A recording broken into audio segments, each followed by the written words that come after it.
Okay. Okay, I'd like to call the meeting to order of the Unified Land Development Code Review Committee for Thursday, September 19th at 5:39 p.m. Okay, call the meeting to order. I'd like to do the roll. Susan, would you like to do the roll call? Committee Chair Standish, Here. Committee Vice Chair Davis, Here. Committee Member Heislop, Here. Committee Member Ryan, Here. and Committee Member Warren. Here. All right, would anybody like to make a motion to approve the agenda? I'll move to approve the agenda. I thought you were saying no there for a minute. I second it. Okay, any opposed? We're all in favor? Sorry. Aye. Okay, any opposed? Okay. Agenda approved, 5-0. All right, motion to approve the minutes of August 15th, 2013. I have a comment on the minutes.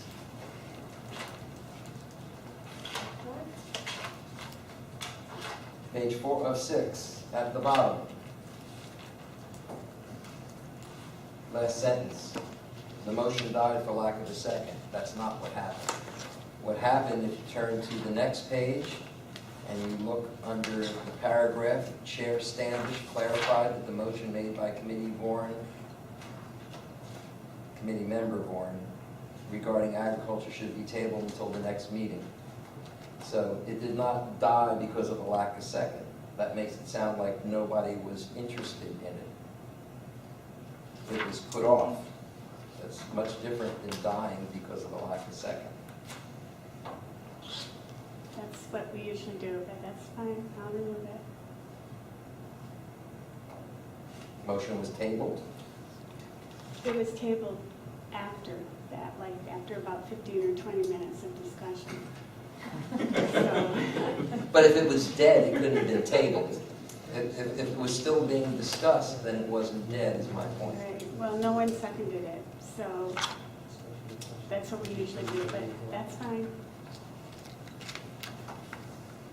May I ask a question, Susan, in regard to this?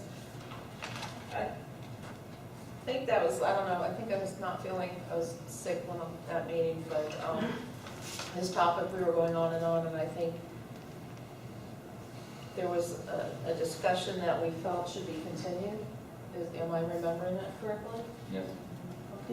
The ag, about the On ag. the ag, so Yeah. we can therefore continue it at this meeting? Yes, and I think we said in here that he would be going first. He being Howard or Jim? Jim. Jim Fleischman. Okay. Mhm. Okay. To discuss the egg issue. All right. Yeah. So what will we do in the minutes then regarding that sentence? Well, we'll have to bring them back for your next meeting for approval with that removed. Can't just change the sentence here? Pardon? You can't just change the sentence here and we all approve it? No. It'll be in the minutes of the next meeting that we discuss changing the minutes. Okay, so Right. let's do, We'll, any other comments? So the agriculture discussion is agenda item 1, right, under old business.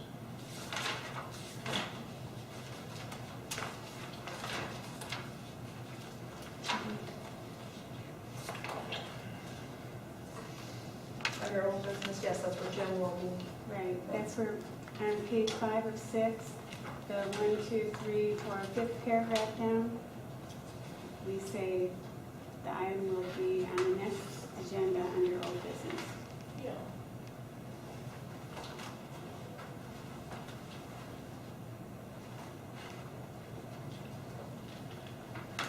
In addition, I just want to point out, Howard, you also stated regarding the AGO questions, the Attorney General questions, would you table to this meeting also? And they're on the agenda, All right. and they're also in your backup.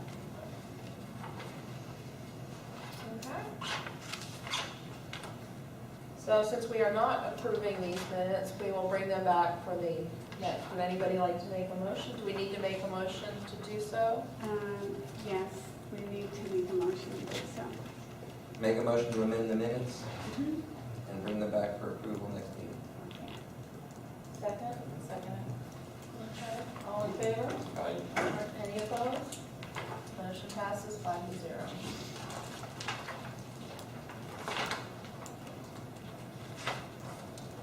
Okay. Continue on to the regular agenda.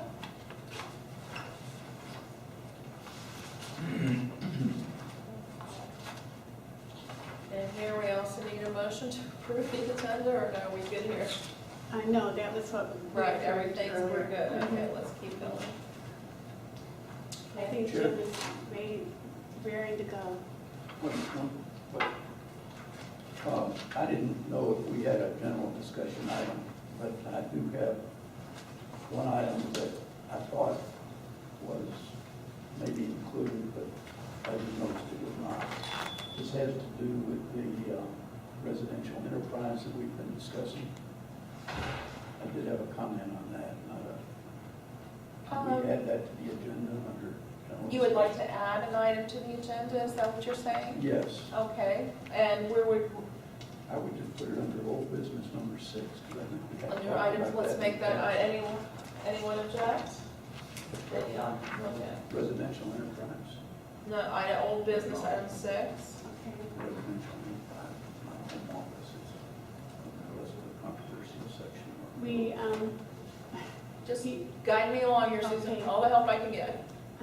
Mr. Ryan should have done that before we approved the agenda, so we could approve the amended agenda. Right. So now we will, Could I make a motion to approve an amendment to the agenda yeah, we should. regarding the Okay, addition of that's good. rental? Say that again, Res- Sean? Make a motion to approve the agenda with the addition of an old business item, residential enterprise, number 6. Okay. Is there a second? I'll second it. Okay, all in favor? Aye. Any opposed? Motion passes 5-0. Okay. And so we'll add that as number 6, under old business. Okay, so Jim can start with item 1. Okay, thank you, Madam Chair.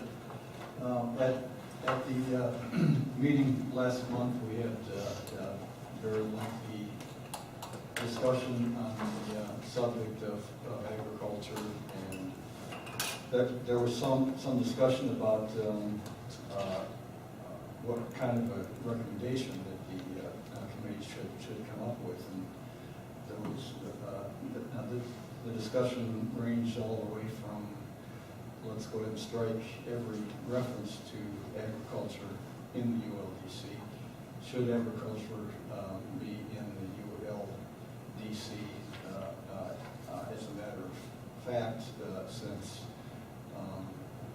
it, by state statutes, is not defined as development. And then staff raised a couple of specific topics that we felt needed to be discussed in a little bit more detail prior to making any kind of a recommendation of that nature. And staff mentioned that, as a matter of fact, Mr. Ryan mentioned that he thought that there should be some kind of introductory statement in the ULDC that sort of universally addresses agriculture.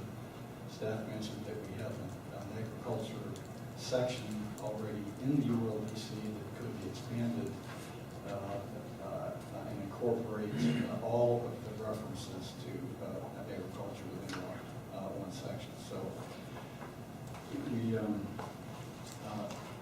we left it with the committee directing me to put together some information, some specific information that we could use to direct our discussions and also use as a basis for our recommendations to the town council.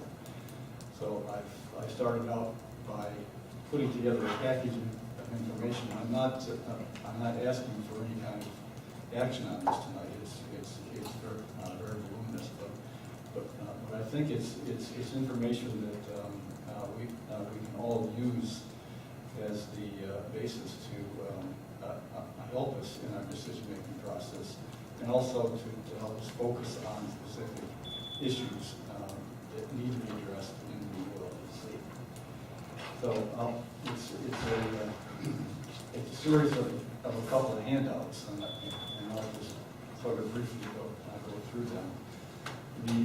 The first handout is a matrix, and I apologize for the size of print. I do have that on 11 by 17, if anybody would ever have it at that size, and you don't need your magnifying glasses to read it. But this is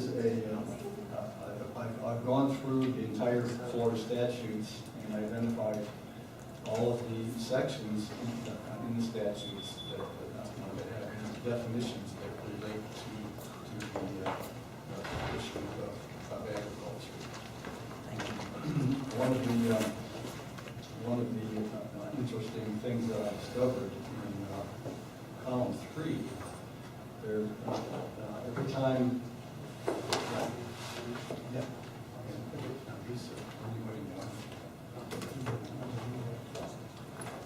One of the each of the definition section has a introductory statement that mentions where and how these definitions are to be used. They're not necessarily universal definitions that apply in all instances. There are definitions that are to be applied to that subject in that section of the Florida statutes, which sort of makes it difficult for us to make general references to definitions throughout our code. We have to be careful if we're going to refer to Florida statutes, how these definitions are used in the statutes and how they would also apply to our code. And if you read through the definitions, there are several sections of the Florida statutes that define the same term, but they define them a little differently. So that's another issue that we might need some legal assistance with if we decide to make specific references to Florida statutes, or general reference to Florida statutes in our code.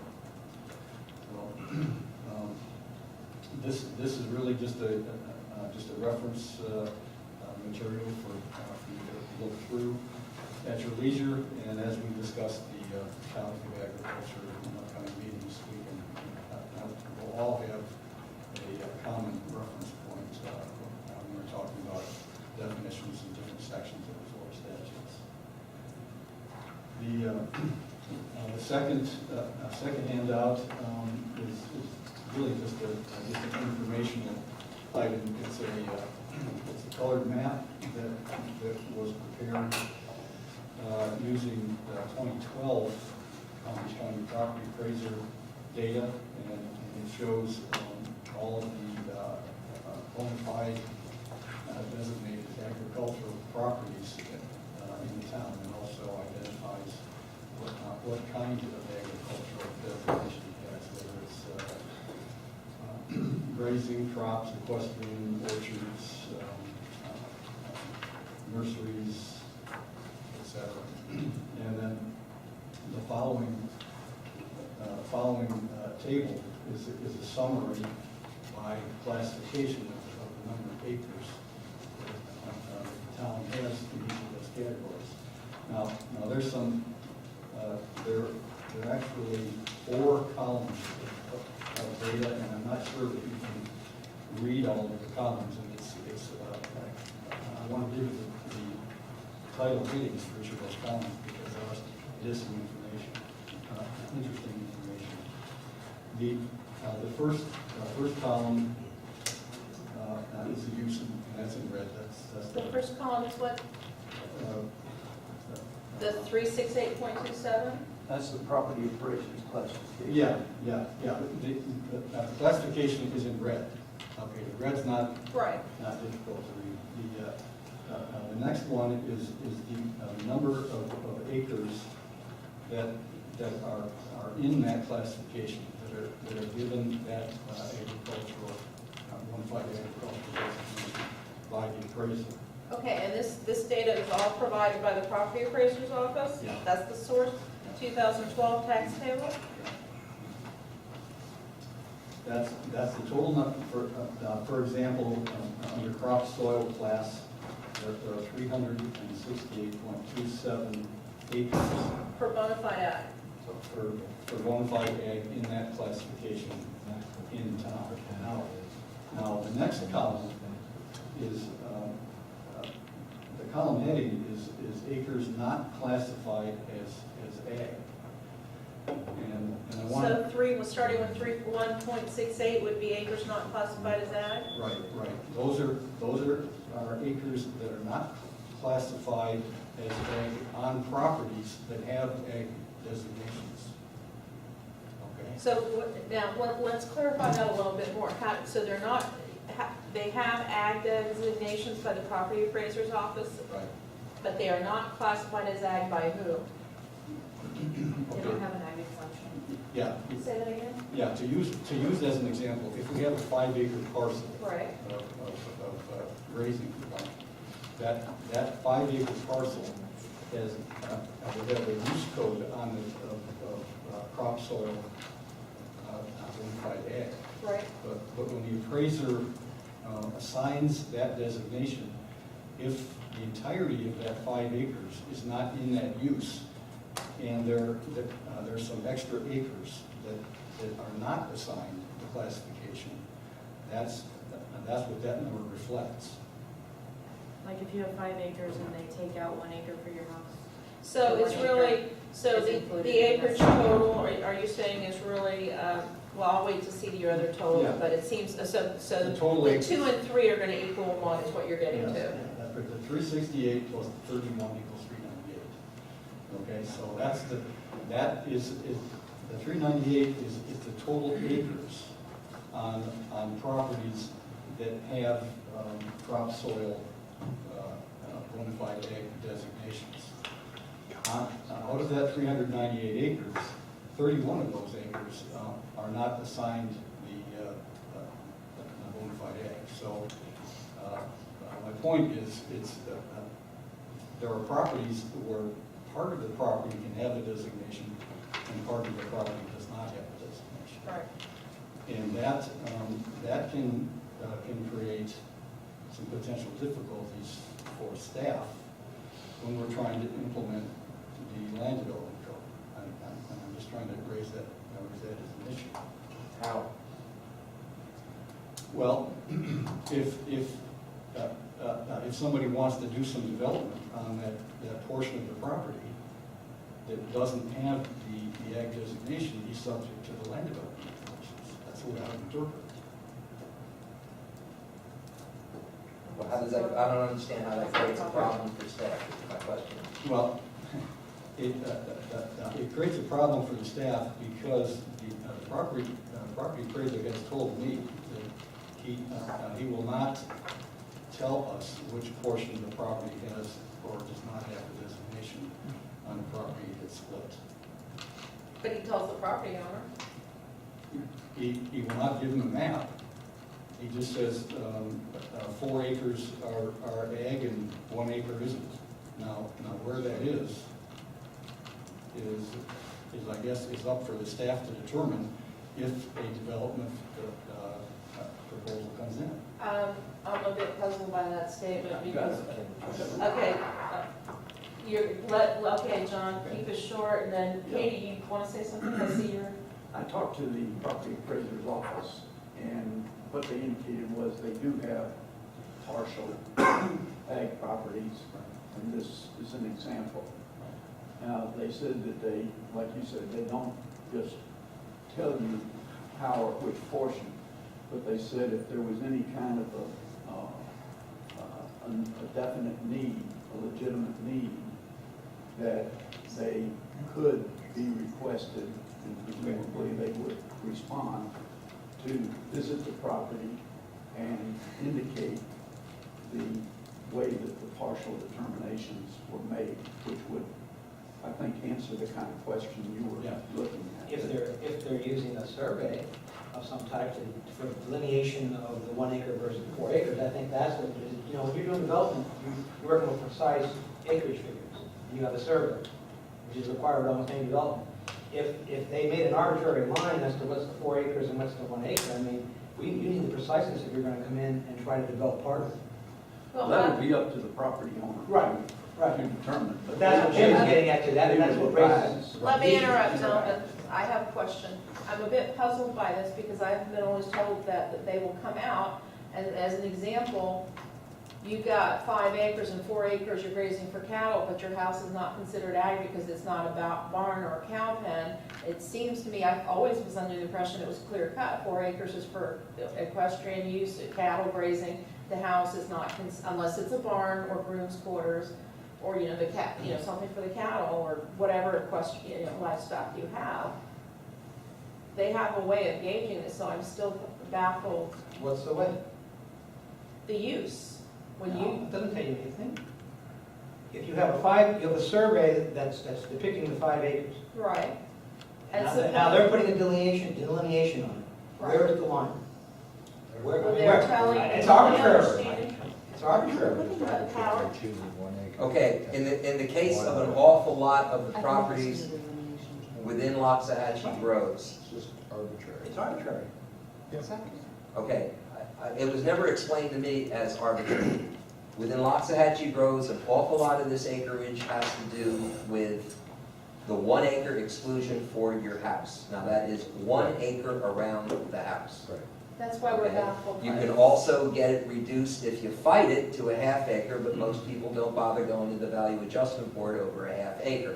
So in other words, whatever the footprint is of your house, and you take the footprint around that to make 1 acre, that's the part that the Palm Beach I County disagree, it's not that easy. doesn't give you, okay? You're basically told, you see, all this stuff was never smoke and mirrors unless staff wants to make it smoke and mirrors. Okay, whenever the appraisers came out and you said, look, it's all agriculture, they said, all right, you got 5 acres, but we're not going to give you all 5, we're going to give you 4, we're going to deduct 1 acre for the lot that your house is on. Now, that is easily understandable as whatever square footage would make up 1 full acre from whatever is the center point of the footprint of your home.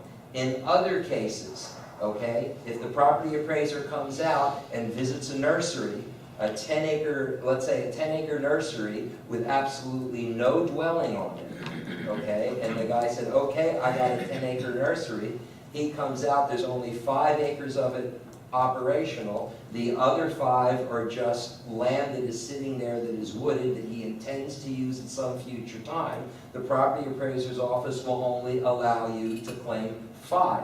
Therefore, the other 5 does not. Now, I don't see how that creates a problem for staff, because if that particular landowner decided to use that other 5 for agricultural purposes, he would go ahead and do whatever is necessary, fencing it in, putting in the crops, putting in the trees, or what have you, call the tax appraiser's office back in for a next inspection for the next year, and say, look, I am now using the other 5 acres. If, in fact, he decided to build a department store, well, then, obviously, you can shut him down and bring him to court because he didn't do it for agricultural purposes. So I don't really understand how this becomes a problem for staff. Okay, let's Katie and then John. I don't understand how it causes a problem for staff when, if it's a bona fide agricultural property and you're building a bona fide agricultural building for your bona fide agricultural property, you don't really need staff's approval. So if you're Didn't say that was a problem. Yeah. building a residence, you need your approval. So where's the confusion? What I said was, if you're gonna divide up your property, Uh-huh. and you're gonna use it for commercial development, whatever it is, we're gonna need a survey. We just can't go on the fact that, oh, 4 acres is ag and 1 acre is is available for development. So you're Any talking about development that would come somebody's in, you always gonna request a survey. subdivide it, Yeah, gotta have the delineation. I'm right, not gonna put a stamp on anything that if I don't know for sure, if I'm putting a stamp on. okay. So we're talking for subdivisional purposes or the commercial properties along Well, Southern For- or Not necessarily For a site subdivision. plan, for a site for a plan. site plan? Yeah. Really not dividing it, you're just Okay. saying this is good. That's right. Right. Yeah. You gotta have some kind of defined. One of the examples I went over with the property appraisal office was, let's say you had a 20-acre property, and let's You're say talking about on building 10 acres, commercial. you had a special exception, but otherwise qualified non-agricultural use like chipping and mulching or something like that. And then on 10 acres, you had a nursery or some other legitimate agricultural use. They said that, you know, per request, per reasonable request, they would assist in delineating their determination. And the effect that it would have would be that you would have 10 acres of agriculture with whatever rights relate to agriculture, and you would have 10 acres that were not agriculture, that are not protected by agricultural rights because it's not agriculture. I agree totally with that. It's just. But we still would have to have something to go on to make a Yes. delineation. Yes. That's So, right, and I think one of the biggest problems is just a perception on the part of property owners that see that they have the ag classification. I have the ag classification, therefore I can do anything I want to. So- Some things they can't do without getting the approvals, and how do we get, But they can. how do we get the word out to the people that if they do certain things on the portion of their property, be more specific, so when you say certain things, so give us an example, because when you say ag, we're assuming ag things, so just be a little bit more specific. Any construction on non-agricultural property needs to go through the town. This is Right. very, very simple. Right, so what Yeah. you're saying is. It's not an agricultural That's issue, it's a We non-agricultural. agree with the first part, we don't agree with the simple. but if you go to the property appraiser, it'll say that you have the ag classification on your property. And I think there can be a perception there, but if you go, okay, I've got the ag classification, I can do anything I want to without having to go through getting approvals. You don't get that. You Well, get told you got 5 acres, that's all we're giving you. Well, They're very clear about it. Now, yeah, you can argue, well, how do you know which 5 of the 10 you have? Okay, but well, There's something called shooting a line. Hold on, let me interrupt here. Well, let's not make this harder than it has to be.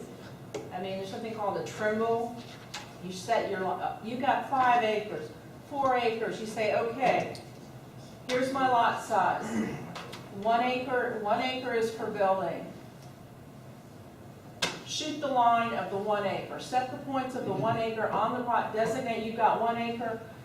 Leave it up to the town and where would you like that 1 acre buildable, how and whatever to be. Shoot the line and that's it. It can be a variable. okay, and I'm not talking about trying to solve the issue of how you do it tonight.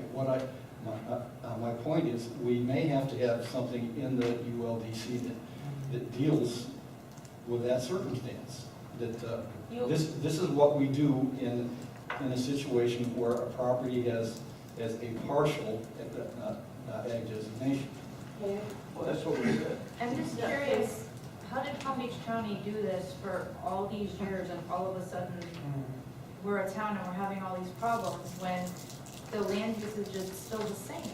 It's still ag, it's still the same usage, it's still the same right to farm act, you're still building the same kind of buildings.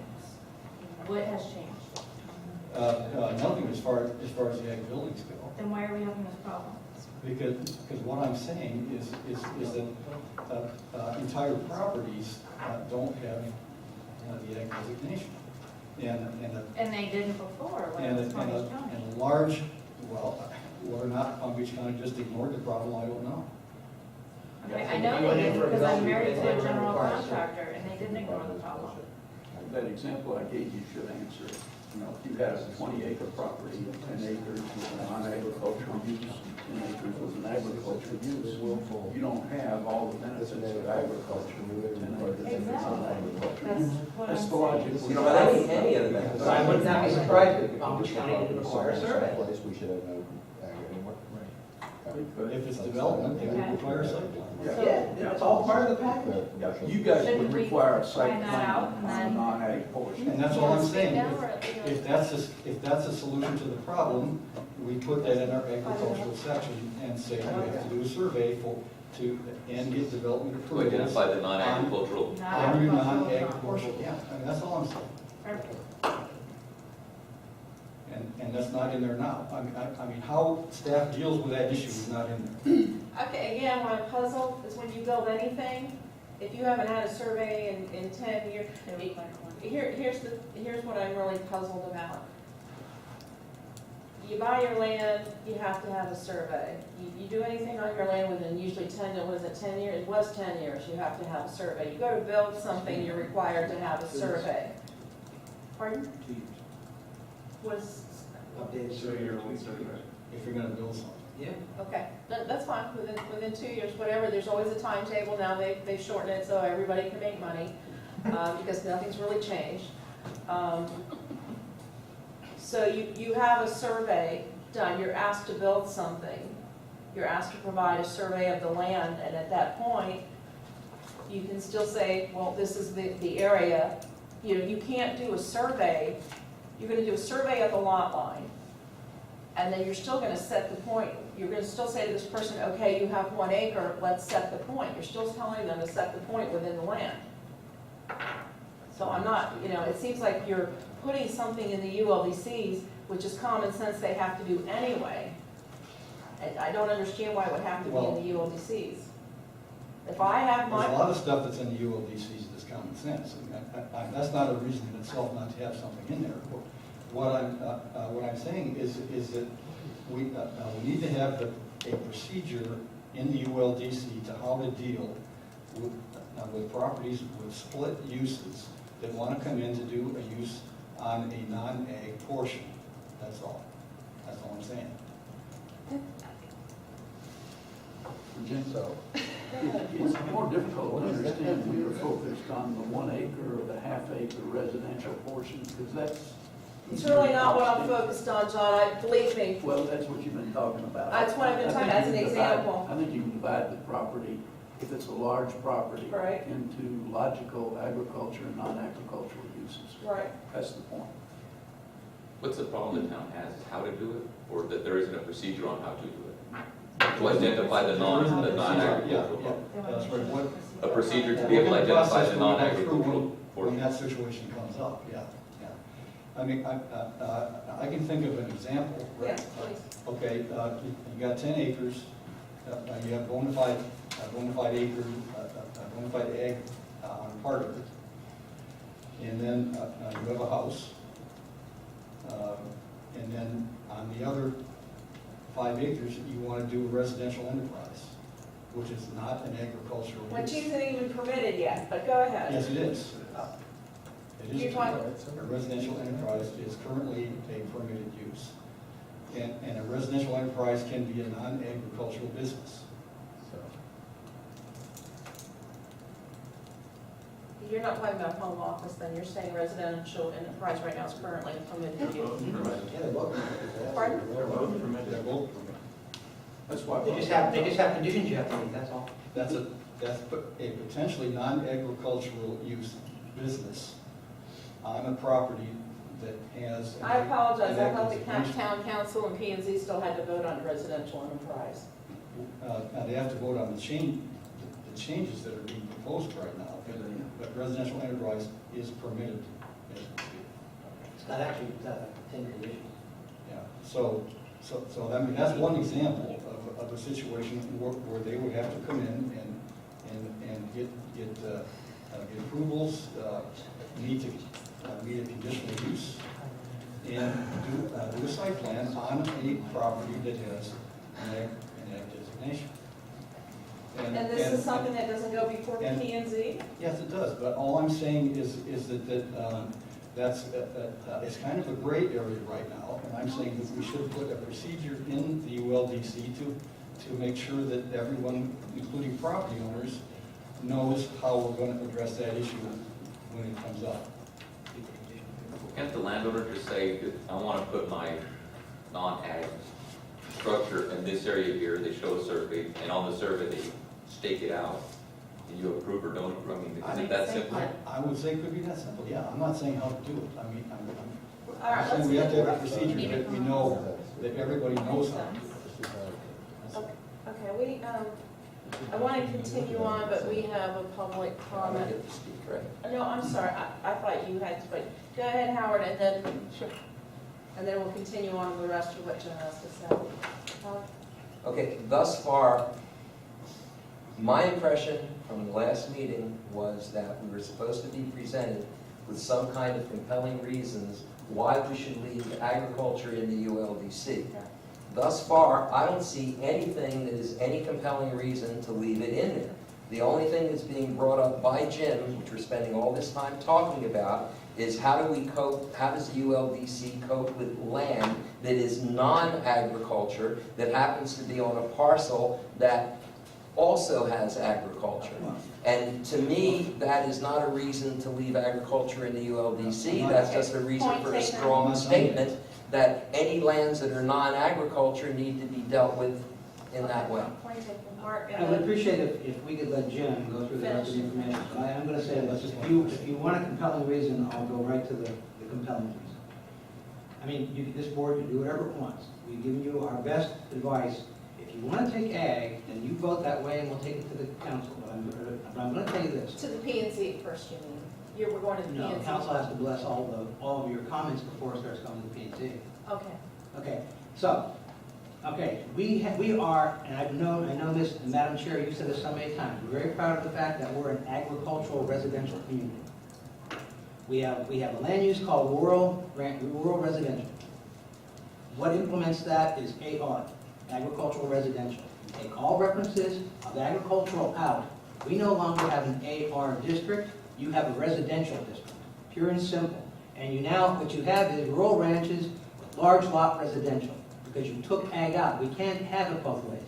You can't have a bull mastiff, take the bull out, what you got is a mastiff. Okay, the designation comes from the property appraiser, right, Mark?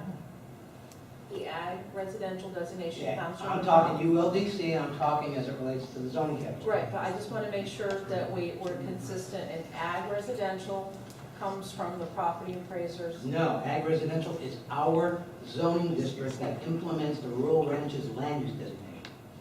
Okay, so we created ag residential after the town was incorporated. That's correct. And you have said on many occasions, we're an ag residential community. Yes. The zoning fits, it's 98.5% of the whole town. So you're saying if we take agriculture out of the ULDC, then we lose the zoning designation? That's You lose the ag part 100% of it. legally. It becomes a residential zone. Residential zone, 1 unit per 5 acres. Sometimes taking it out can get into more trouble. Yeah, if you get rid of it. Making it work for us would be better, leaving it in and making it work for us rather than taking it out altogether. I wish you'd explain that a little better. Well, That doesn't yeah. make sense to me. I need a better explanation of that. I don't The get it. zoning category is called ag residential. It Yes, we're fits taking to what we do in this town. If we have to take all references to agriculture out, you can't have an ag residential district. So you have a residential district. The What if you- density is okay. 1 unit per 5 acres. What I'm if not saying you can't have ag, I'm saying you're changing the entire complexion of the town by virtue of what has been known as an ag residential community. Then what they want to know, I think more basically, is how do you say that the town will not regulate agriculture in the Well, you ULDCs? How do you state say that? statutes. That's what they're trying to get at. And they're not trying to destroy the zoning at all, but help them to get to that point, because I think that's what all 5 of them are asking you to do. Plus, there's a Well, I difference. think- That's what I think he's we're trying to gonna- do tonight, right? Yeah, I mean, if I can finish going through what, But that's a key point, I what think you that'll- guys just that'll got help. to is a key, Jim. What I just want to say, that's a very key point, is that we're looking at Florida statutes, and one of the themes is, let's let Florida statute regulate ag. Let's not have duplicity. And I would like to point out, I did attend the P&Z meeting the past week, and, you know, at first I felt a little bad, because as volunteers and not professionals, you know, we're on a learning curve.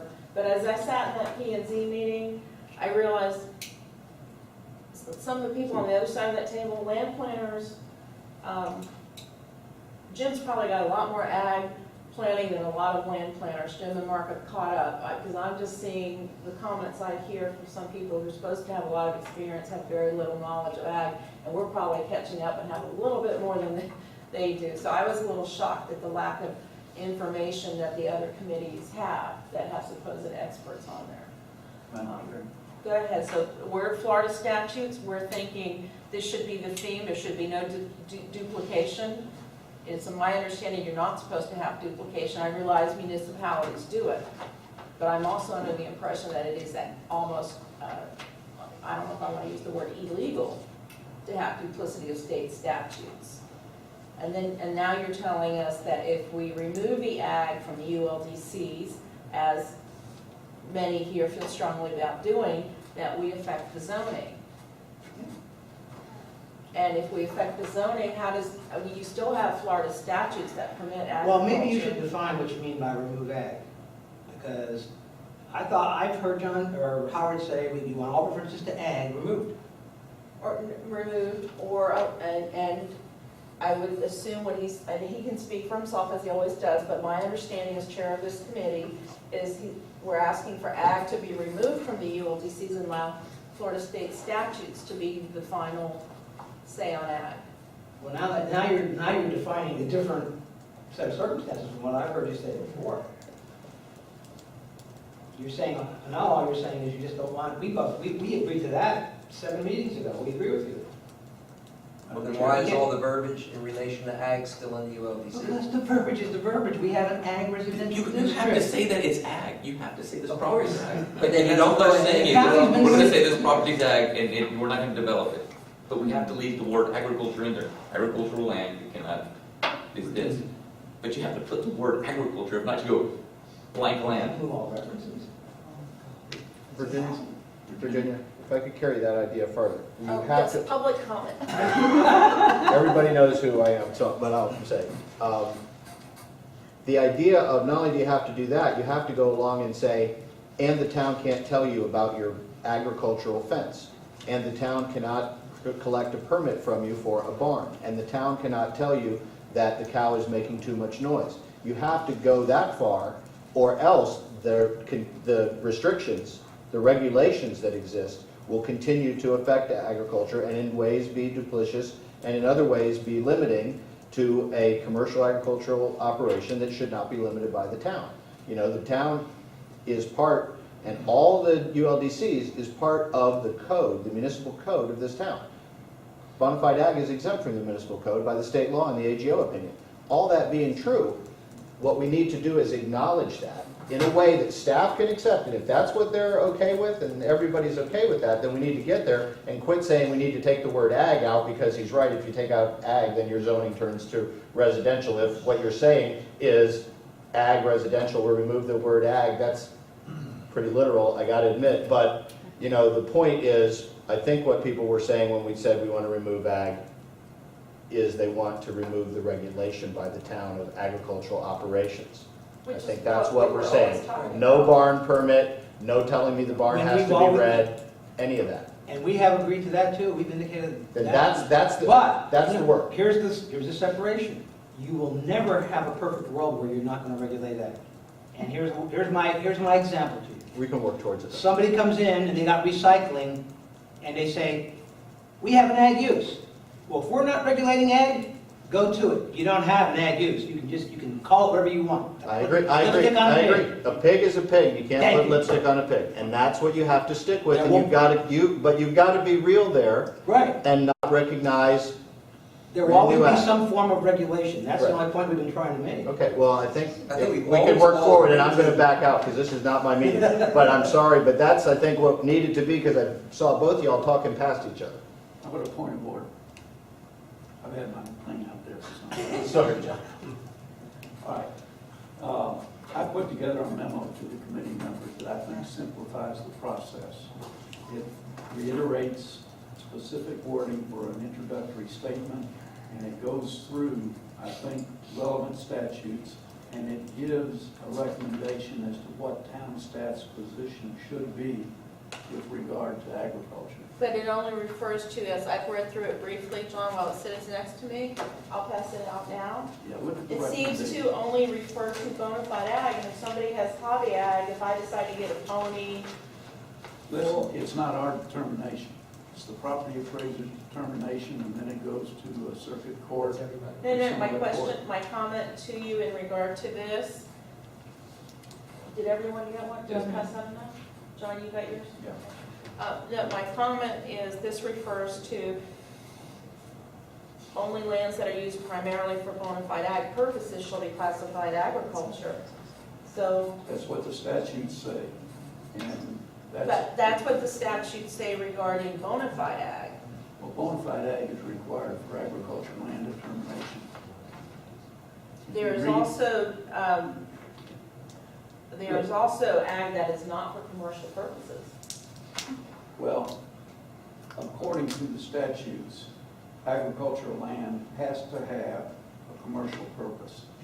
It's required to file a tax return each month, before March 1st of each year, to confirm commercial activity. I mean, we've gone over this in the past. Okay, so then let me get back to, we'll get to this in a minute here, reading this. So this brings us to the point that Mark was just making. So say, let me ask you, Mark, if you have an ag residential community, and we're looking at this comment that John has made, the term bona fide agricultural, purposes, agricultural shall only be for bona fide agricultural purposes. You're living in an ag residential community. If you're in an ag residential community, is then hobby ag permitted? Well, you may remember we had this discussion, I think I gave you, I coined the term pseudo-ag. There's a lot of pseudo-ag that goes on out there. And as long as it comports with your permitted uses in your zoning category, sure, it's permitted. Whether it's bona fide ag or ag, I don't even want to get into that. But you can't build a farm without That's up to the property different, appraiser to make the determination. If he decides you haven't got a commercial purpose, and he looks at the statute and says, you gotta give me some sort of a Schedule F or a, particular tax return. But You don't have a here, commercial- let me back up You're this. not agriculture. But now there's also cases where the property appraiser says you're not agriculture, but the state says you are. Well, the property appraiser is the one that makes the determination according to Florida statute. So Palm Beach County has, so what you're saying then is that here's a case where you have to have ag in the ULDC. Do we have to be like Palm Beach County and say livestock is a permitted accessory use? Okay, it's not according to state statute. We do say that. In fact, I'm just read- saying, read this- read he's this making this learned opinion presentation on the bona fide, looking to make By this. John Ryan. Read the statutes.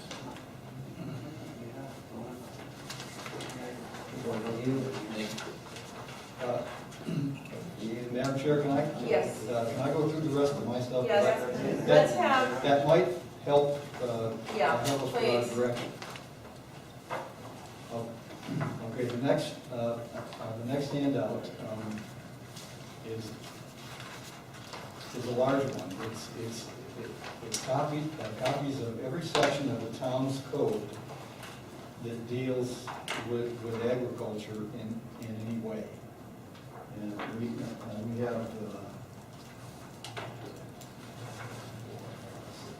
9 sections in the ULDC that address agriculture. And I've copied the entire sections, and I've highlighted in yellow the sections in those chapters that specifically deal with agriculture. And I think that we can use that as the basis for the committee's recommendations. We go through these sections of the ULDC, and the committee can say out, in, revise, rather than getting off on all of these philosophical tangents.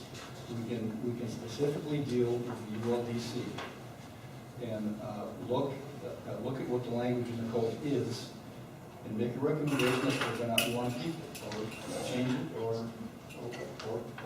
or strike it. And I think that's the most efficient way for us try to deal with this. Haven't we gone over some of these definitions and already Yeah, stricken some? yes, we've already gone over the definitions part. I just wanted to put all the egg stuff in one package. We have gone through the entire. There's a lot in here that we have decided, Yes, that we had recommended take out. yeah, that's right. So, I mean, we wouldn't have to go through the definition section, I don't think, unless there's something specific that you want to talk about. But it's a large package of paper, but it's really not that much because the ag sections are highlighted yellow. And I think that'll help, like I said, that'll help guide our review and make it as productive. All right, let's continue. So I'm not necessarily saying let's go through it No, tonight. let's continue. I wanted to give it to you to take a look at, and then starting in the next meeting, we can get down to business and actually start making recommendations for changes. And we can incorporate John's verbiage if we want either up front in the ULDC or in the agriculture section, in section 65. Section 65 deals solely with agriculture. That might be a good place to put John's language about the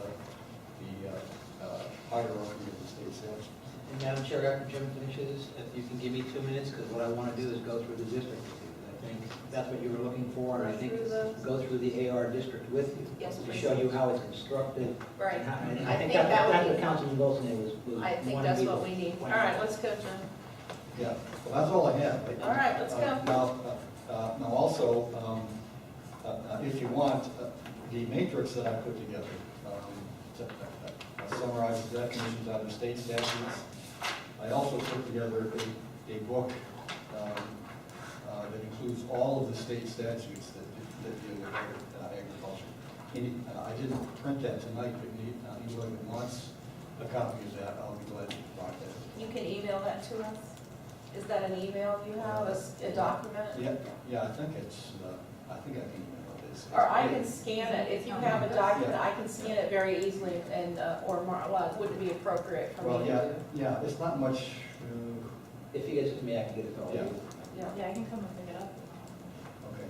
Well, I think we can email it to you, but that might Let's be a do good. that, get it to Mark that and then might be a distribute good- it to all of us. We are talking about going into a meeting starting in October, so if you finish up, so we're not gonna have that much downtime between meetings.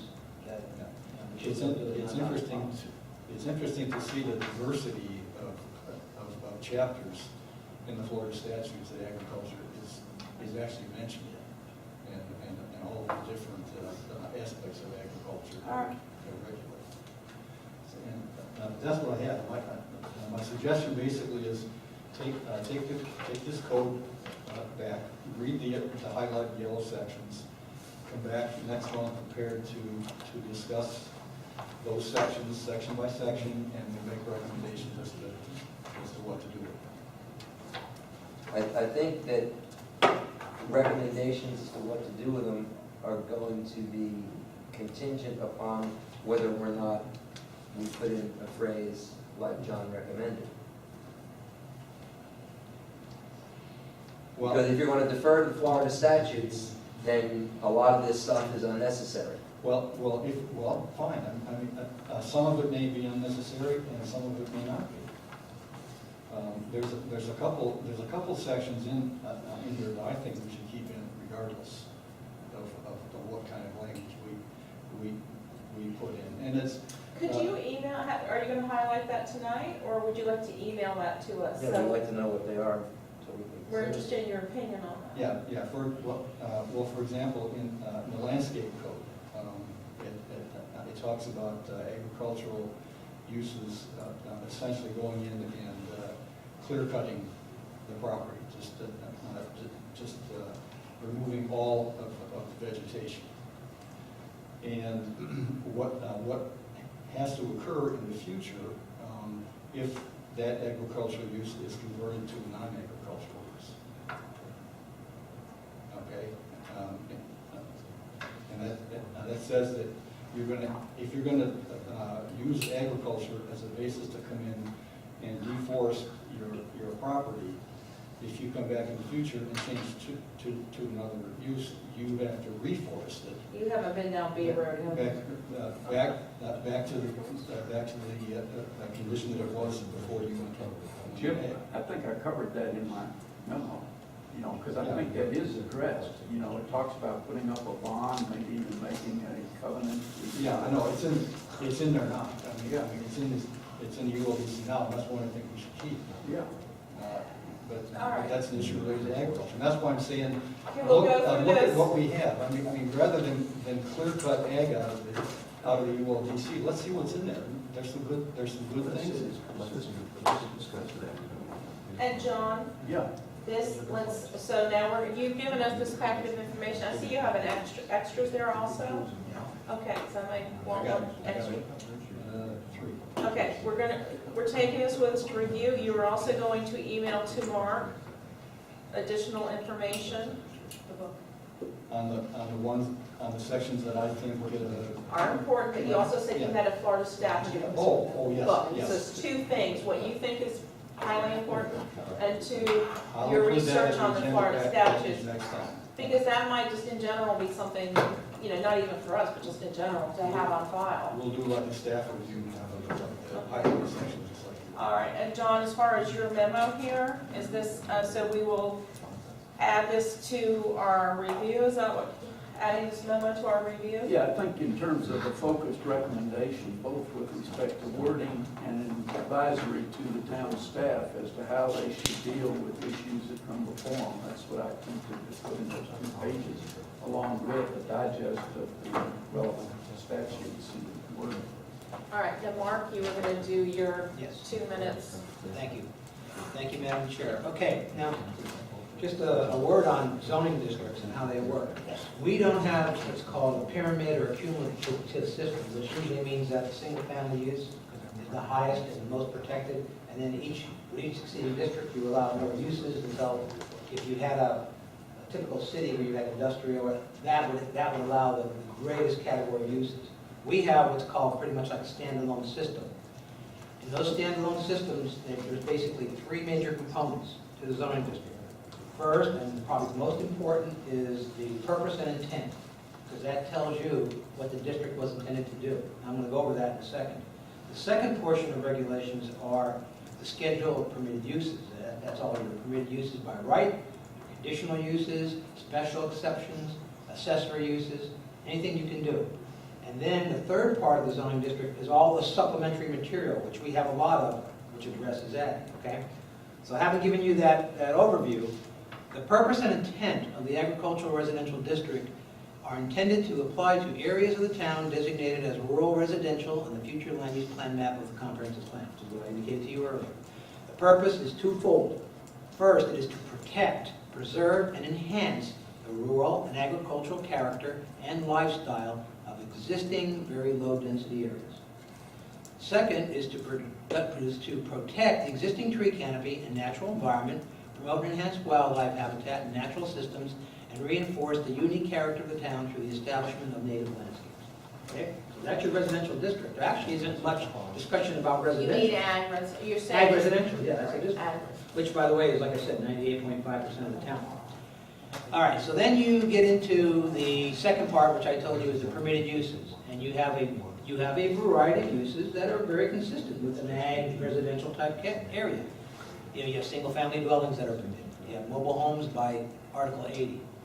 Public schools, congregate living facilities are permitted. Nonprofit, we went through all these, I think, before. I don't want to go through the whole list. No. But there's a great, and aviculture's in there, commercial kennels. Then you go to your accessory uses, accessory dwellings, groom quarters, caretakers, everything that kind of fits into an ag residential district based upon the uses. Okay? Is there anything in there, as we have in our ULDCs, and if you could cite me the section that permits hobby agriculture? I don't think, is it in there? Just agriculture. They don't use the word hobby in here. No, but I mean, if it's not bona fide, then it would be hobby. I mean, it's not commercial. Yeah, but it's your- hobby has a more defined definition. I've seen it used, it's like, because they use a lot in equestrian. Yeah. You have a It's hobby, out there. You have a hobby farm, a hobby, yeah. Right. And that is my point. Right. So, It's okay, not- that's not, I would that not is say my that's point. covered other than, Braden's, that's the closest agriculture. And what are you reading from? from? I'm reading from the AR district, No, but what book are you reading from? ULDC, that's Right. why we're here. Right. And as we've just said, bona fide's in there, but, So is that bona fide agriculture and agriculture? right, but there's nothing that protects the home or the property that just wants to have hobby ag. I'm just going both sides of it. You know, we're an agricultural residential community, and we have bona fide ag in the state of Florida, no problem. Palm Beach County within the past year has acknowledged the livestock on properties as an accessory use. I wouldn't say there's nothing, because let I'm me finish. looking for something that There's covers a both third ends part. of the people in this town. So then you go into the setbacks, we have the setbacks like any other, district will have, we have the height, we have the minimum font, all those sizes that we talk about, floor area ratio, everything that you hear on a daily basis. Okay, now we're gonna go to the general provisions, and these are all the specialty items that affect the district. And you have A, you have all the rules related to accessory dwelling units. Lo and behold, what do you have under B? Animals and livestock, because it's an AR district. And it talks about livestock, how many you can have, how many are permitted per acre of land. I mean, this is all regulation. I mean, technically, if you're gonna take ag out, this kind of stuff needs to go out. Small domesticated farm animals, tells you how many you can have, how many large animals you can have, poultry, swine, wildlife pets, household pets. Then it gets back into fences. Then you get into some things that are like the caretaker's quarters as it relates to stuff like that, groom's quarters, gets into outdoor storage, nursery plants and trees, screening. So then it gets more back into the more technical like you would have in any zoning county. So I look like I have you totally confused. So what's? Yeah, are you asking, like, if, somebody that lives on an agricultural property that's not bona fide ag, if they want to have like 10 chickens and 3 cows and 2 Well, horses? yeah, because, They're and what, protected because they're on a lot that's zoned agriculture. Well, this is well, where that's I'm what I confused just want to because, confirm, because we were talking about taking everything out, and then he has made the statement tonight that if we do, and Beck made this point, this is what you were going back and forth with briefly. So, because we have made that statement of yes, go ahead. Maybe what you want to do is look more specifically at what he's reading, because it Right. may say you're allowed 1 chicken, it may say you're allowed 1,000. See what that is. If you think that the number is restrictive, discuss it. If you think that that sounds fine, Right. then that sounds fine. can we Because regulate that? Yeah. By Florida statute, you can regulate the amount you can, what you can regulate is in if the, it's not bona fide. if it's not bona fide. Yeah. What's the definition of Correct. okay? And that's your issue in the non-bona fide issue, in the non-bona fide, since there are regulations, look at those regulations to see if Okay. they're Here's- onerous, and if they're not, move on. Palm Beach County can as well, just so. No, I And understand. I'm not saying we should, I'm just saying they. No, and I think tonight has helped us define, we initially came in here in the beginning and we said, let's take all ag out. For some reason, it took till this point for Mark to tell us, Mark, this is on you now, this is the first time we've heard you say, Mark, if you take ag out, it changes, and maybe I'm wrong, whoever wants to watch videos again, let me know.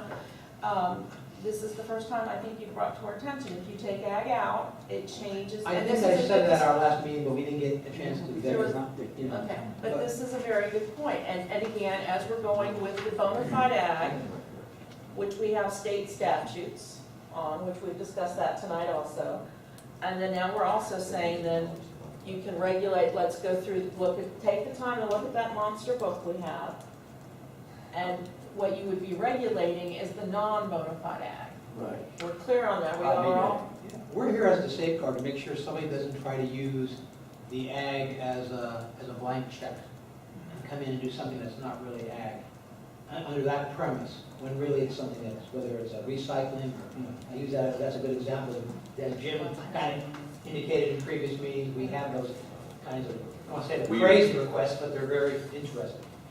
okay, I think we've clarified, we've made some clarifications here on. Where's that part you're reading from, Mark? I'll give you, it's actually 20, What page? oh, I'm sorry, it's 20, it starts on 20.3 as a page number, but it's, Oh, you have it's section 2010. Oh, in the handouts you gave? Yeah, Okay. it's 2010 in your book. But it's the key district, because like I said, it's 98.5% of the town, Okay. so. Okay, now that we've clarified this, let's take the last, we have two more quick public comments. Nina Corning and Todd McClendon. Nina Corning, 2834 E Road. Two comments in referencing to the Florida statute with bona fide ag. Rather than trying to capture bona fide ag in some diluted way that may be read this way or that way, I would simply reference to the Florida statute. And as that may change, you don't have to review it. It's simple, it's short. And then, the entire document is read versus a portion of it. And then the other thing was that in reference to the definition for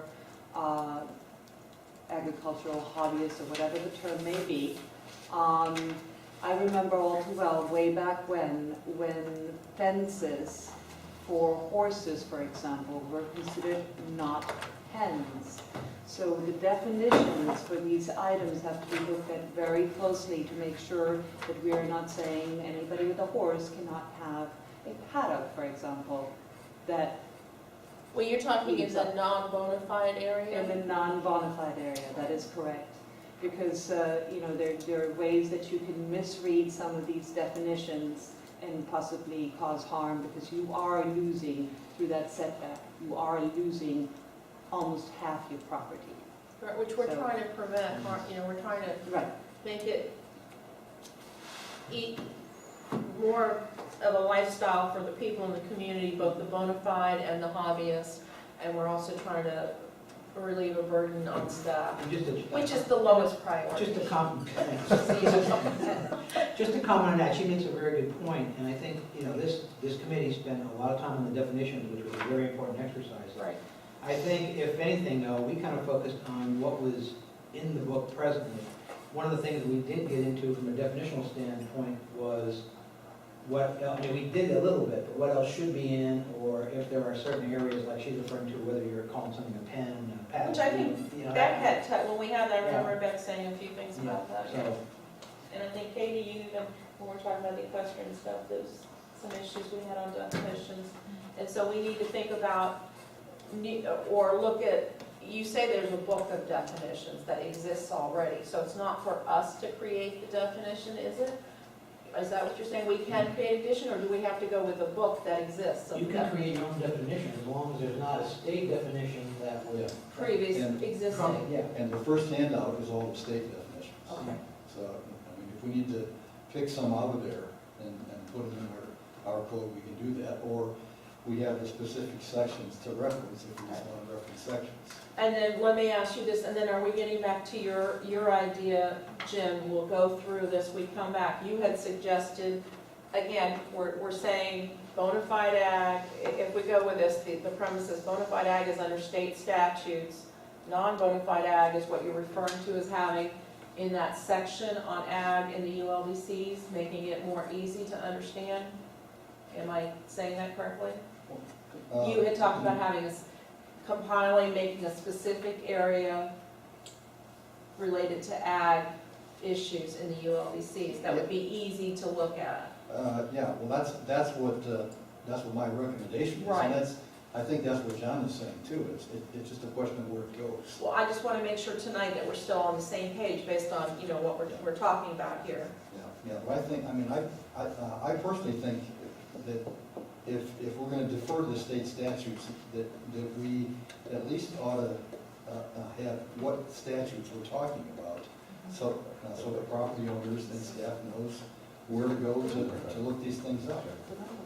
Well, and I think that's how we started Or a when we, reference book on the side or something. well, did It's we not bad. when we first, yeah, right, but as we initially started the first few meetings, isn't that when we're going through definitions, we had said refer to state statute, and we gave the number for the statute.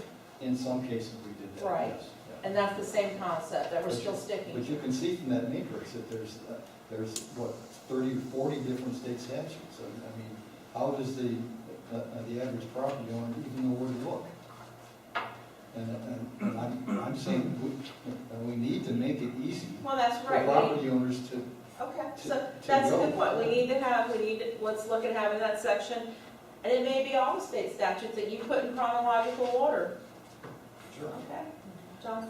Yeah, I think that my focus, consistent with Howard and some of the other comments, is to just get the staff out of the consulting business. It's the responsibility of the property owner to inform himself and get whatever professional consulting advice he needs so that he can make his own determination as to whether he's going to comply with bona fide ag, whether he's going to get an agriculture exemption from a property appraiser, whether he's going to be qualified for right to farm benefits and protections. And that's why in the memo, I just focused on the basic fact that he either needs to go to the property appraiser. Department of Agriculture. No, he doesn't need to go to the Department of Agriculture. He needs to go to the property appraiser, or he needs to get a lawyer or consultant if he wants to go beyond that. Okay, all right, so we can move on then? Are you doing public comment? Is there anything else? Oh, I'm sorry, yes, sorry, Tom McClendon. Don't wanna. Okay, Tom McClendon. Tom McClendon, D Road. Before I care to start, is it am I understanding right that if it's bona fide agriculture, then you're saying it's not regulated through the ULDC? If it's a hobby agricultural, then it can be regulated. Is that what you guys are stating?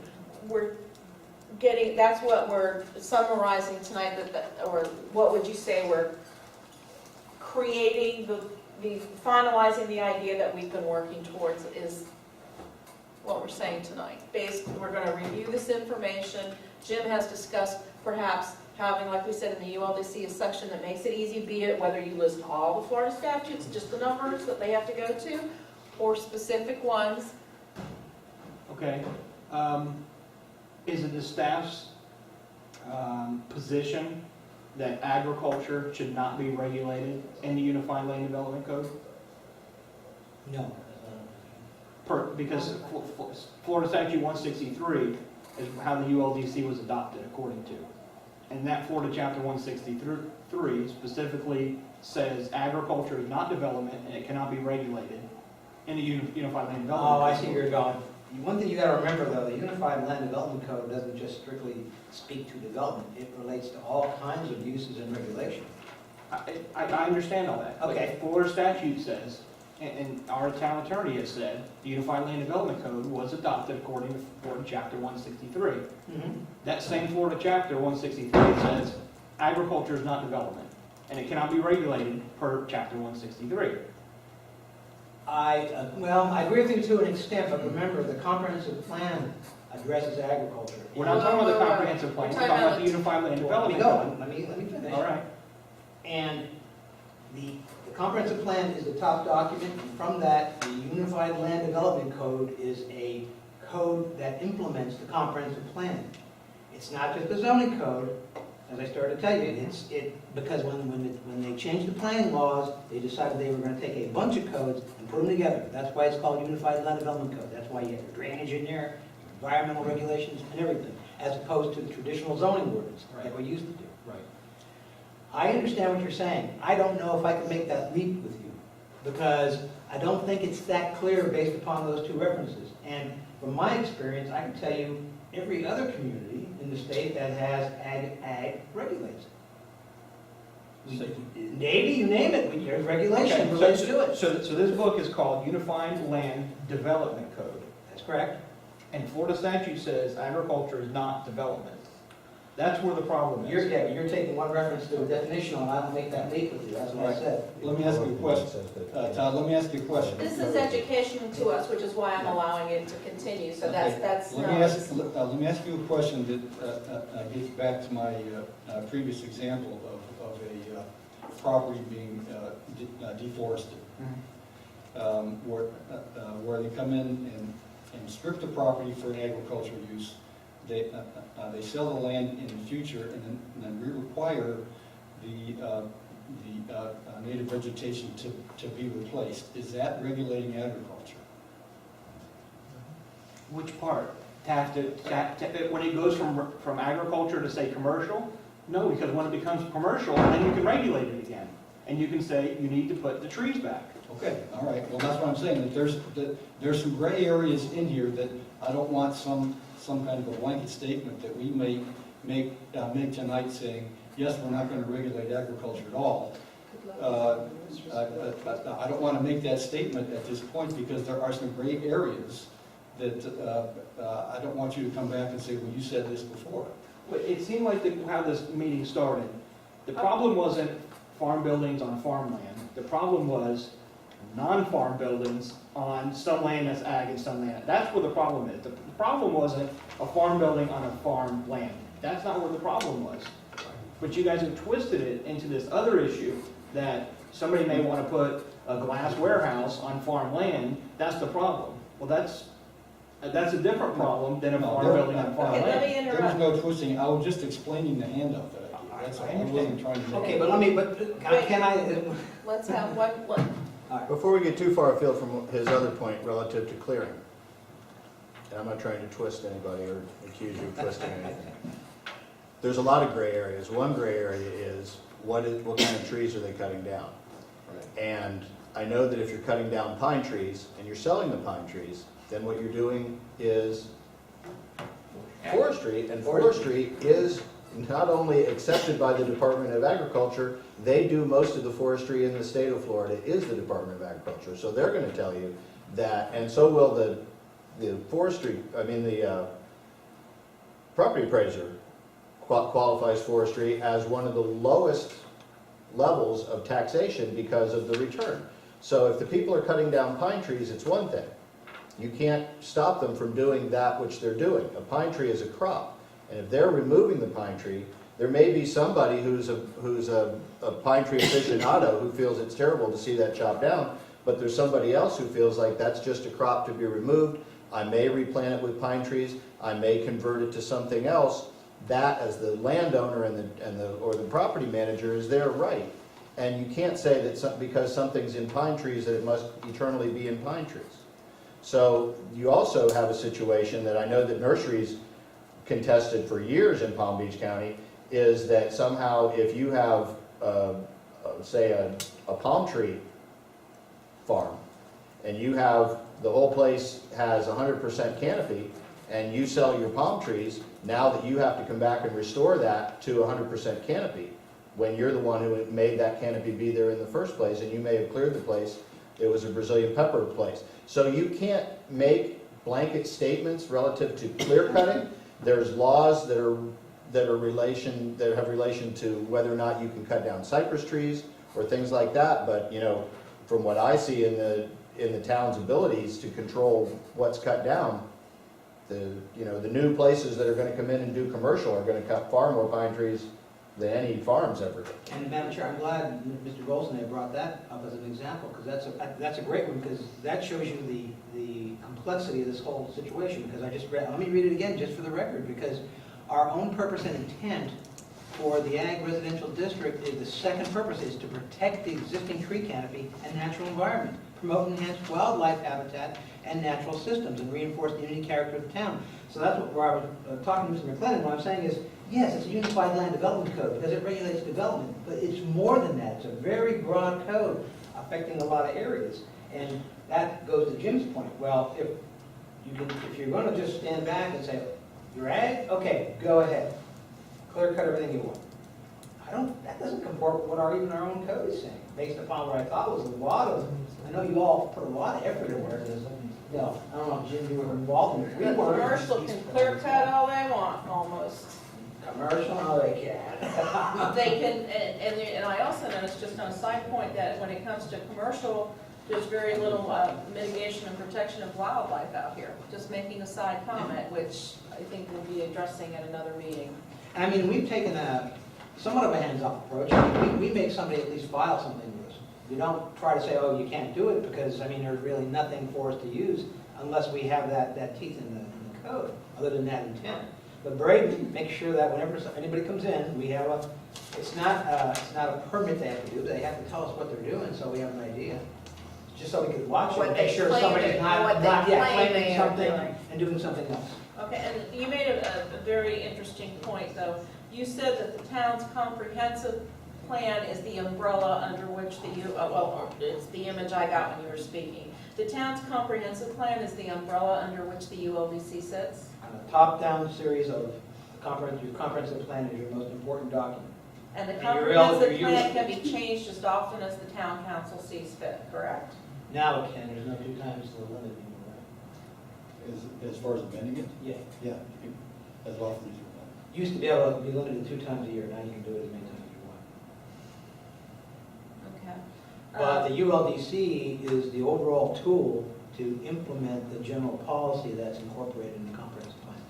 And just so you are all aware, the comprehensive plan is currently under review. I think we should email them the information that was submitted on the comprehensive plan to do. You can go online to the agenda for the P and Z. There's an amendment that affects 4 elements of the plan because of the capital improvements.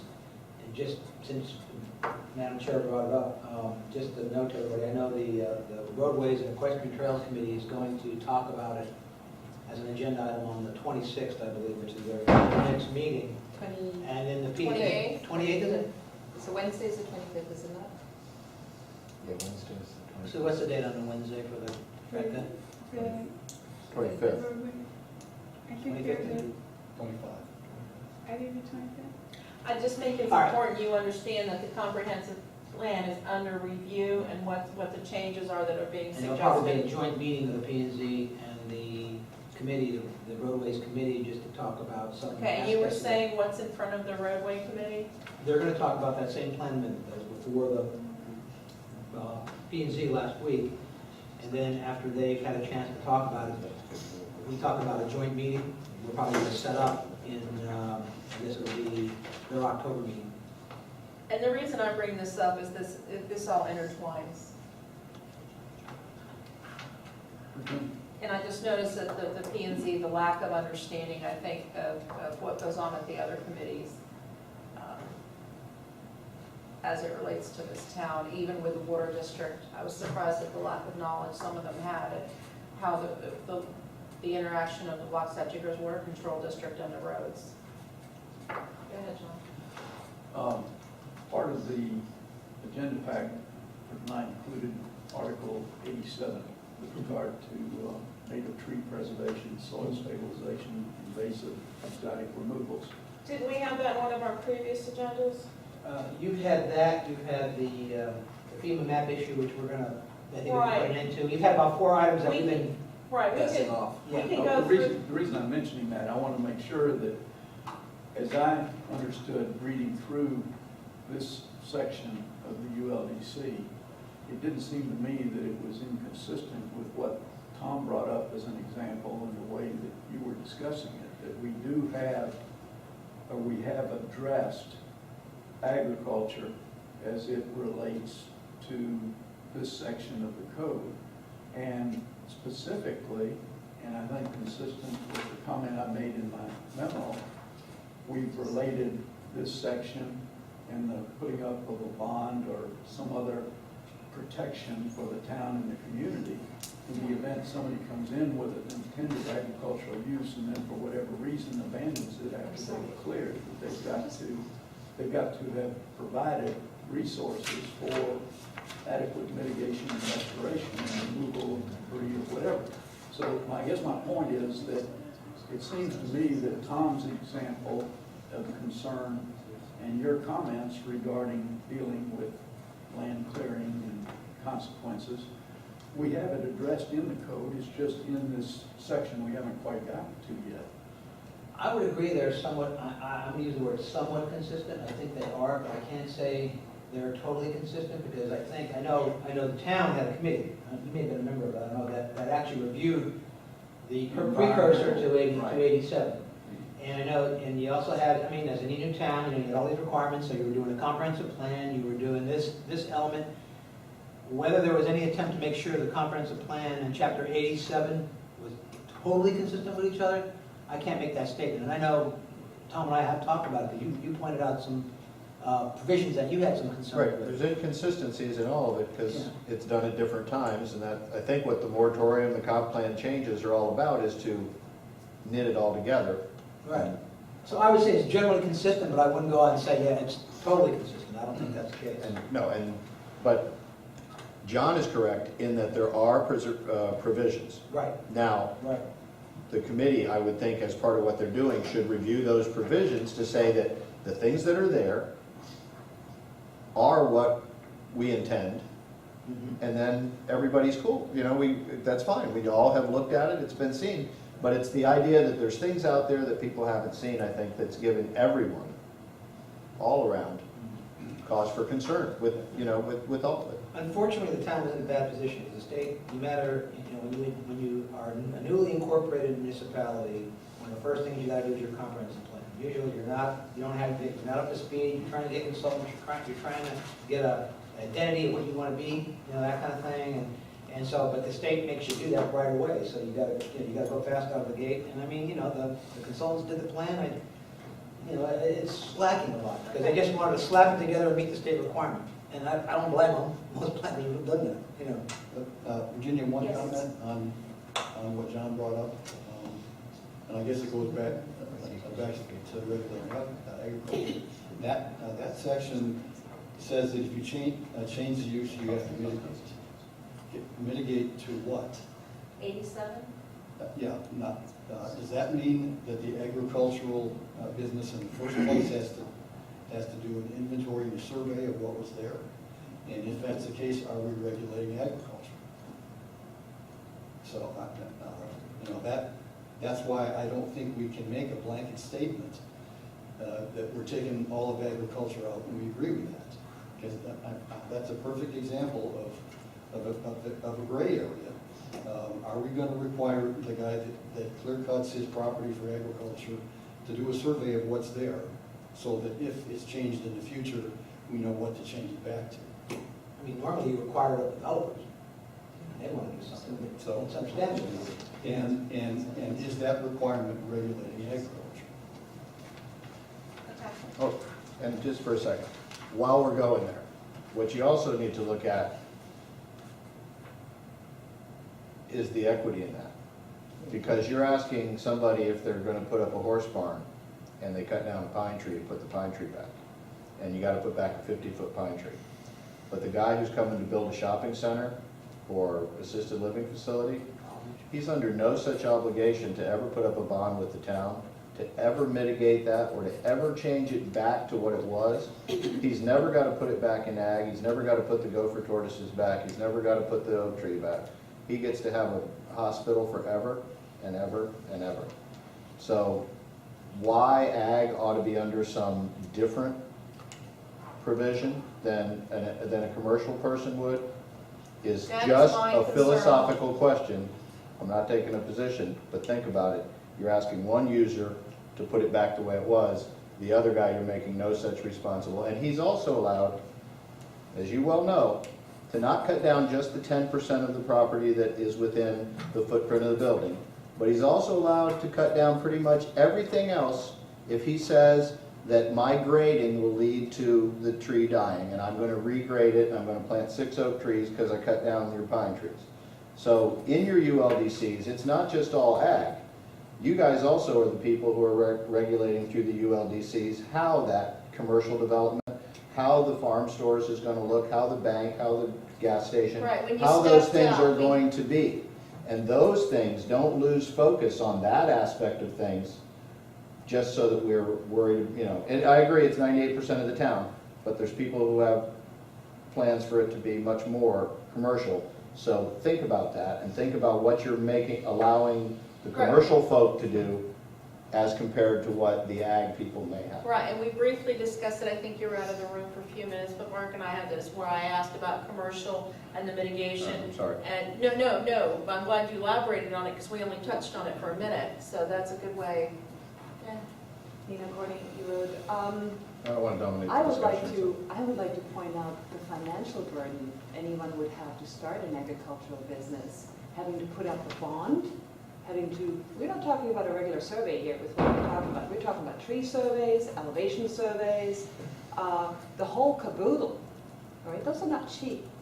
Bonds are huge. And then but to get started on an on agricultural, if you want to go and have all of that put back afterwards with the bond and you know where everything is. When it comes back to the 1 acre, the 1 acre of land that is exempt that you mentioned earlier, that's a homestead issue. That's a protection to keep your, have your home not taken away. That's a completely different ballgame, and to involve that into the ability to start up an agricultural business, I mean, you might as well just say, forget it, you're not an ag anymore, let's drive everybody out, because you're going to prevent anybody from being able to start an agricultural The business. question that comes to mind in this entire discussion tonight, the discussion about replacement, John, I know you want to ask a question, but I want to say this. The question comes to mind, where else in, maybe it's because I'm looking south, from us south, and I'm not looking north to the rest of the state, but who else requires replenishment? Who else has replenished their properties? Well, I live in Titusville for 4 years, and I can tell you I lived there a long time ago, yeah, I'm familiar with the area. I can tell you, they became a tree city, and they passed a unified land development code that was very tough. Basically, if you were a single-family home, you had your pad, and you cleared that. Anything else, you couldn't take down. You couldn't take a tree down afterward unless you were coming in for another, say you didn't have a pool, and you wanted to add a pool to your property after the fact. Okay, you could get a permit to take those trees down, but anything else, you just couldn't one day because you decided you didn't like a certain tree, not without doing mitigation and things like that. And there are a lot of cities that have those kinds of regulations. You may have seen some that even when sometimes you'll see some funky things in shopping centers because there may be a tree that they want to preserve and the developer has to develop around it and preserve the tree. So they're out there, but it's those cities that have a great commitment and they want to be treated USA cities. Right, but it's not large properties. It's We're very different. rare that it's large properties that are asked to repopulate and restore. Right. I doubt if even north of here, there's large properties in this state, and I'm sticking to the state of Florida because that's where we are, that are required to repopulate. Okay, all right, are My we? question? Go ahead, John. Yeah, I think going back to Tom and what he was saying about the fairness between what's required of people that are using ag-res property versus people that are using commercial property. I recall a lot of the background discussions, not only of the comp plan, but of the environmental committee. The idea was that's why they were focusing on commercial on this portion of Southern Boulevard down here, because they realized that they were not going to impose the same degree of regulation, mitigation requirements on the commercial development. They would take that into consideration in these site plans, but that it wasn't going to be the same degree of mitigation regulation that, say, was going to be applied to someone that came in and said, well, I want to be ag, but I've got to clear the property. And, the concern is, well, if he's got a non-standard ag purpose and has no background in that ag area, it may be prudent on the town's part to get a bond so that the property can be restored or mitigated in the event that he's not successful and he abandons it.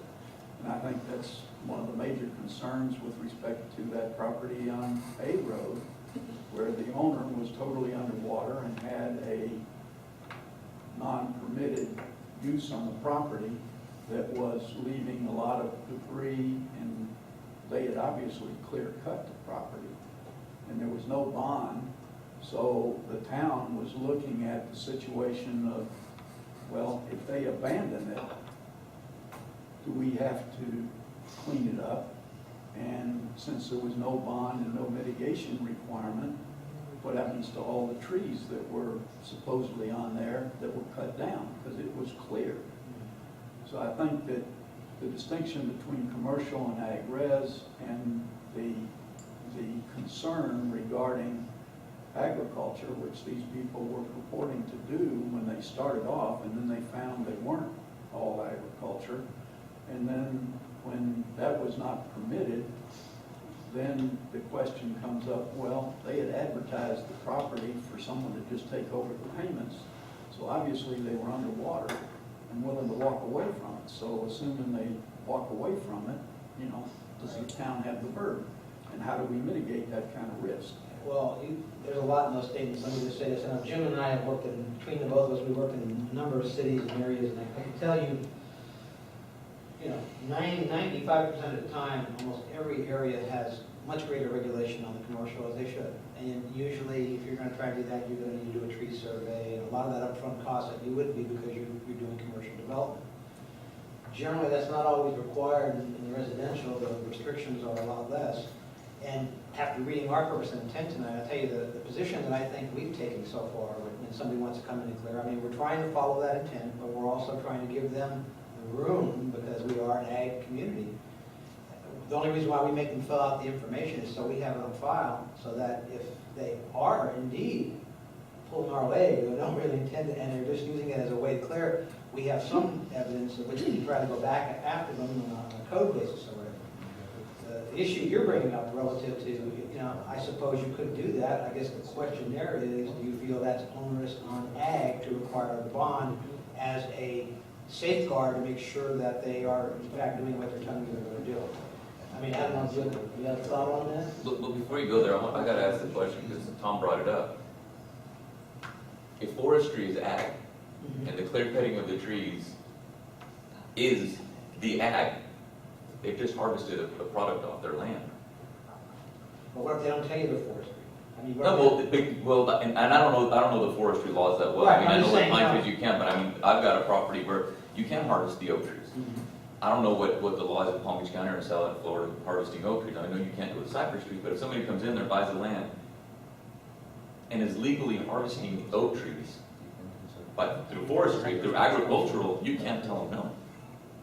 And you can't tell them you gotta replant it because now you've built whatever. Sorry, my ag was harvesting the tree. However, if they go to the property appraiser and they try to get the bona fide ag for whatever they're going to do, most of the property, if you ever check, any county, pretty much they all have their, and they get a lot of that from the state direction, but what constitutes this and for income purposes and that kind of stuff. And I believe there is a category related to the forestry. Is that not correct? Absolutely. Yeah. So, I mean, you would hope that if somebody's coming in, their intention to do that, they're going to be able to tell us they're doing that. We don't have that every case. I mean, But you can't regulate it. I'm just saying, if that is their bona fide action, it's not. Yeah, you go like this. Exactly. Go ahead. I mean, Exactly. that's, And it goes back to what you're saying, do you you can't put a bond. And I don't think you should put a bond if somebody says, I'm gonna do a bond, if it's a bona fide agricultural property and they're following all the rules, you can't tell them, okay, well, because it's kind of awkward, you have to jump through all these hoops. I think it's. I think it's debatable, don't you? Yeah, I personally am not in favor of bond. There's a way to address the issue already in the chapter 87, and I think that is fine as long as we understand what has to be mitigated back to. Which is?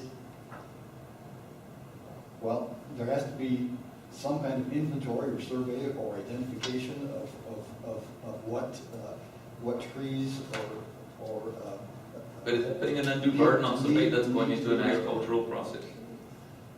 If somebody is going in and is doing an agricultural endeavor, is that not an undue? Well, to a certain extent, Expense. it is, but like Tom indicated earlier, some trees are protected. So I Right. think if you're a property owner and you're about to enter an ag venture, you would at least do some due diligence to ensure that you're not going to get yourself in trouble by taking down a species that's protected. All right, we do have a vacant land standard section in 87. And it says that a performance guarantee in an amount equal to 110% of the cost to restore native vegetation on the parcel in the event that the improvement of the parcel is abandoned. Now, I presume that, could be interpreted to relate to an intended agricultural use. If you're Okay. talking about 5 or 10 acre properties, you're not talking about a whole lot of merchantable timber in most cases out here. So. All right, Howard had a comment. Okay, I see all kinds of cans of worms with this whole thing, okay? Number one, it doesn't take anybody brilliant to figure out if they want to clear cut 10 acres of pine trees to say they're harvesting pine trees as agriculture, so they can go ahead and then do their potted plant nursery, and then they're not liable for it. If you require a bond of whatever percent is in there in order to restore the property the way it is, that's what that is worth right now in 2013, okay, at this date. 10 years from now, when the price of that doubles, do you go back to the landowner and say, oh, by the way, you gotta give us another $20,000 because the money you have put up as a bond is no longer anywhere near sufficient to restore the property the way it was? If the guy operates it for 10 years in good faith and then sells it to somebody else, does he get his bond back now? Or he dies. Or he dies. Or he dies. Yeah. I mean, Okay, you know, it's over, you know, and you can't go back and tell this guy, well, man, you were putting corn on here and now you're gonna sell it to somebody that's gonna just live on there and they're gonna watch the lilies grow. Okay, you got, I mean, I think not the fair. question needs And for to how long do they have to hold the bond? ask Forever? how much land do we actually have in Loxahatchee Groves that has protected species on it? That's one question, okay? Because we already know you can clear cut all the pines and say it's a lumber business and be agriculture, okay? So let's just say the oaks are protected. How many parcels of land in Loxahatchee Groves have enough oaks on them to make a difference? And if somebody is going to be looking for a 10 or a 20 acre parcel to conduct agricultural activities that will require clear cutting, that is the least desirable parcel to buy because of the people want extra money for it because it's all beautiful oak trees and has a canopy. And the clearing expense is extraordinarily high because you gotta haul off all that vegetative waste. So I don't know how much land within the groves is actually going to fit into the, hey, we need to protect this. All right. I mean, that's just a We need to question. know that right now. I mean, that comes up on a parcel by parcel basis. Now, we have section 80-030, trans D, mitigation deferrals, that already addresses this issue. That's in the packet that I gave you. So you have an opportunity to review it, see if you like it. If you don't like it, let's strike it or come up with some alternative language. Jim, what's the total number of acreage in the town of Loxahatchee Groves? 80, see, that is About 87. 87,000 acres. Not square feet, total? 87-030, I'll get that for D, you. capital D. Total acreage in the town? Yeah, approximate total About acreage of 8,000. this town. I got it in here, 7,648.05 acres. Yeah, but in Okay, the comprehensive that's the plan last- has 7945. 764,805. Okay, and you've broken, I'm just going back to your first document you gave us. So,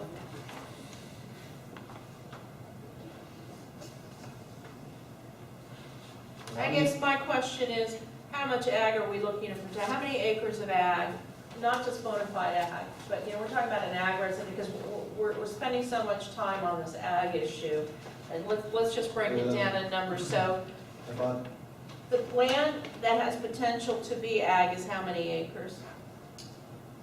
To be well, ag? if it's got, Or even hobby ag? All of it. I like my term hobby ag. those that have the agricultural exemption on the property, there's 41. That's not, no, that's No, not what she I'm wants a- asking. you want a I total don't acreage care number? who has an exemption or not. What it could possibly be at Yeah. 98.5%. Yeah, we Yeah, have. but he said there's 4,100 acres of They're already- bona fide, so you're already over 50%. No, I But you just have want, potential for 98%. I guess that's a better way to do it, is in your percentages. You're already over 50 in what is bona fide, and your 98% is possible. so 98% of this 7,648. In I just terms want to of- know the number of acres we're looking at. In terms of the comprehensive plan, under future land use, rural residential is listed at 7,845.79 acres, or 98.7% of the entire land area of the town. Okay. What you'd probably have to factor out of that would be also the single-family homes within the town that have no ag whatsoever. That are that 1 in 5 acres or whatever for your house. Yeah, But see, just, but that. normal residents, you know, that we're not doing any kind of ag, they just like living. But But that's the that is, resident. but that's where, And that I'm talking about the community in general, so that's, gets back to my side of the issue. We're trying to create a community in which you can have bona fide ag and hobby ag, so if somebody wants to have something for their family, we're not gonna overburden them with regulation. And that's, I think, what you're talking about zoning issues, keeping ag residential, you're fighting for that. We're fighting for the other side, so I just wanna make sure we're coming in a full circle to an agreement that I'm just looking at the total number of acreage and making sure all sides of ag are protected, that the little person like me, who doesn't have a big fancy farm, can still have, if I choose to, have some type of ag for my family that is not going to be overly regulated or become a huge financial burden just to have one goat or one horse. In Virginia, there's people on Tangerine that have those small lots that have chickens and goats. Right, and that's my concern, the other side of my concern, because we've talked about limiting them, limiting, ag activities to more than 5 acres or more. That's been discussed at one meeting. So I think when we're wrapping up, let's get out of it, item 1, let's wrap this up, let's take it back, review what Jim has given us, take the time to review what Jim has given us, break it down, and I'm very serious about that, looking at bona fide ag and also protecting the person who is not bona fide ag, not over-regulating them. But I do want to make But one I'm distinction not there. saying eliminate the I regulation. want to make one distinction for you though. For somebody who has what you refer to as, you use the term hobby, Right. whether it's I'm one, just whether, being vague, there's I other, understand, there's a don't bigger forget, term. they're not necessarily, they may have hobby type components of ag, but they're still considered the primary use as a single family home, that's what they have.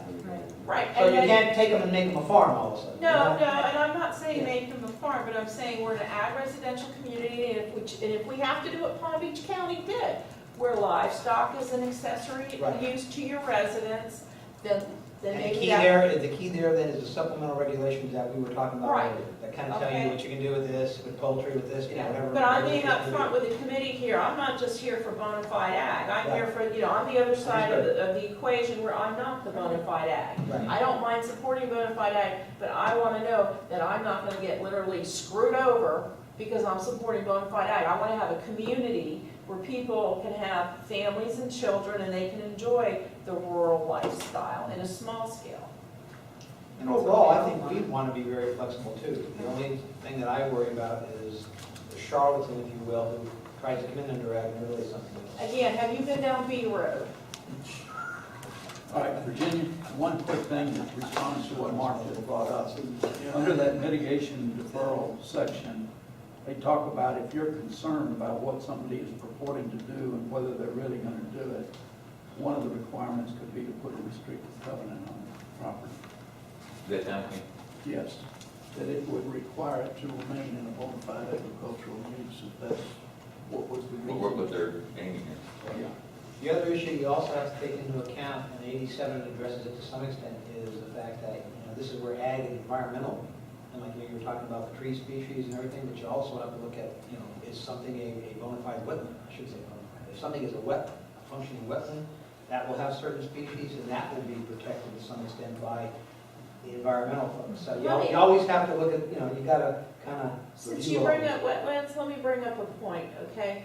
My neighbor next to me has a huge man-made lake. Guess what appears on the federal wetland map? Her man-made lake. It is not a wetland. So there are discrepancies on the wetland map. No, actually, if you dig an agricultural ditch or you dig a lake, Uh-huh. it becomes a wetlands. Right. And I've talked to regulators with the Army Corps of Engineers on different environmental jobs, and they've told me that if an agricultural ditch is wider than they can jump across, and this guy was older than me, then it was therefore going to be claimed as a jurisdictional wetland by the Army Corps of Engineers. And that is an entirely different thing over which we have no control. So It's our federal and canals are state. wetlands? They would, I believe, probably fall under it, except for the fact that they are, because they're government, they're probably already state of Florida law, canals, because they're owned by the state of Florida. So. But yeah, So if you wetlands dig do a come pond in. on your property, it's considered a wetland? Yeah. So And you can't refill dig it into a John? cypress pond on your property and deepen it. And you can't dig up a cypress tree, but if you're selling it for somebody for mulch or lumber, you can cut it down with a chainsaw, but you can't take the stump out. There's all sorts of really convoluted rules relative to these things. You can't push dirt up into wetlands, but you can push mulch. And then you get into the federal and state wetlands rules, and that you definitely, like John suggested, you need you a consultant and probably a lawyer or two, because there's never been a job that I was ever involved on of a big environmental job where the consultant didn't say the wetland line is here and the jurisdictional guy says it's there. Okay. Because that's the method they use, is a confrontational method to determine where it really is, so. So that's an important issue, Yeah. that's But as not far for as us oak- to even get involved in. Right, but as far as what was said earlier about oak trees or any trees, there's really no protected trees other than those trees that would be a tree that is endangered, which doesn't naturally occur in Palm Beach County. And that also, where you come into it is really, like John said, it's really your land use classification. If there's a tree, especially in the town, if there's a tree in your backyard that's a particularly large oak tree and it's in your yard and it's not on an agricultural property, that's covered by our rules. But if you have X number of oak trees out in a field and you have cattle there and you don't want them for shade anymore, you can mow them down. They're not classified So in we need any to way. get An cattle. oak tree is not saved. There used to be a time in Palm Beach County, and that's what several of the preserves in Loxahatchee Groves are, is a time when there was a Palm Beach County upland preservation rule. And they required you to maintain so many percentage of the property for a upland preserve. That's gone by the wayside because of whatever, there used to also be a rule in Palm Beach County that all exotic species were going to be removed by the year 2000. The people decided that wasn't going to work because nobody could afford that. So it didn't happen, and that's why we are where we are, so. Nina? Nina Gurney Road. The point that I wanted to bring up, as you were hinting on, was, you said these are not farms. I will tell you that a lot of horse people will be upset when they're not allowed to call their farms farms anymore. It is become much harder to get bona fide ag exemption for horse properties. Much, much harder. And there will be a lot of horse farms that are not going to be bona fide, but that will need your protection in those ULDCs. Okay, just to mention one of the type of farms that we'd be talking about.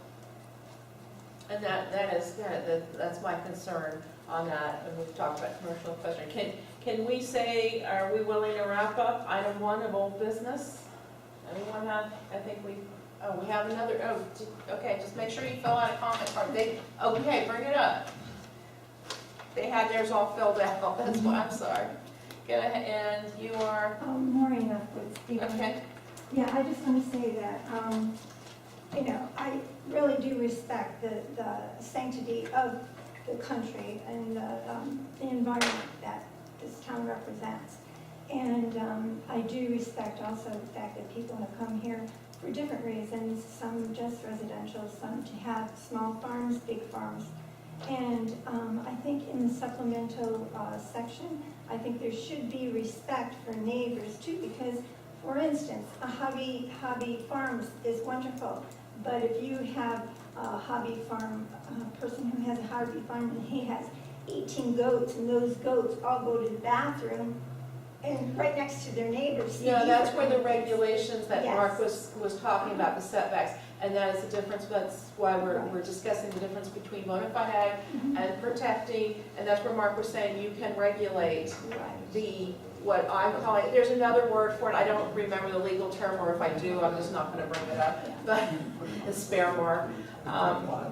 But that's what the area is saying that it can regulate, and that's what Jim is getting to with his suggestion of perhaps we need a section that's very comprehensive, a go-to section in the ULDCs that makes it easy, and it still won't be easy, but just makes it bearable to get through for anyone. I mean, if everybody respected their neighbor, it'd be just great, but we don't have that, so. Well, but you also have to remember the other side of this, and what I've learned living in Palm Beach County, not just in this community, there is a thing, and Katie's a real estate agent, I hope she knows about this. But Now she's nervous doing it. Yeah. If you're selling an agricultural property or you're selling a property next to an agricultural property, is there not a document that must be signed saying you are aware that you Yeah, are, what is that document called? Well, there's a disclosure statement. Disclosure That you statement. have to sign that you're purchasing an ag property or in an ag community. You have to acknowledge that you're aware of where you're buying when you're buying Also, an ag. people love to buy properties that already have an ag exemption on them, bona fide ag, so. There's a responsibility on both sides. About the bond and all that, I wouldn't do that. Okay, but anyway, but I'm just making, that's what we're here for tonight, and that's where we're protecting, and that's where I am not a big bona fide, agricultural thing, and that's, I'm trying to defend that whether you're residential or you want to have something, that we have something in the regs, and that's what we're just wrapping up here, because we're going to go through this, and finally, at this next one, we're going to give our advisory comments to be sent, you're saying now, to the town council. For some reason, we were under the impression it was going to P&Z and then the town No, council. you may remember, I advised you that I've already given the council one report. I think it was like at the 5-month. Right, Then when you complete your work, I'm going to take it to the entire town council, because the town council needs to give direction on what they want to accept, embrace, not embrace, and then it would probably go to the P&Z, but I guess they're going to have to decide how they want to handle that from a monetary standpoint, from a And now- process standpoint. right, now is the time for all of us to, any comments, like John has, John, and any comments, any input, if you want to go through the ULDC insight sections, because I know, Beck, I remember you distinctly had some comments on the equestrian issue. Well, that's why I told Jim that there's some things in that.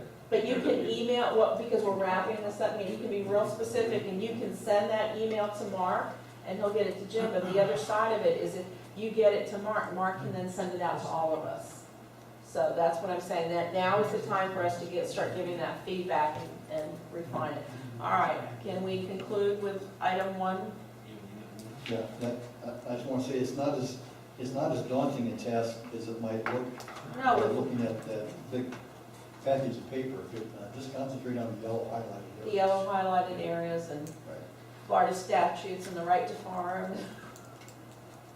Okay, Madam Chair, can we talk about can we talk about the agenda for a second? Yes, please. The general item.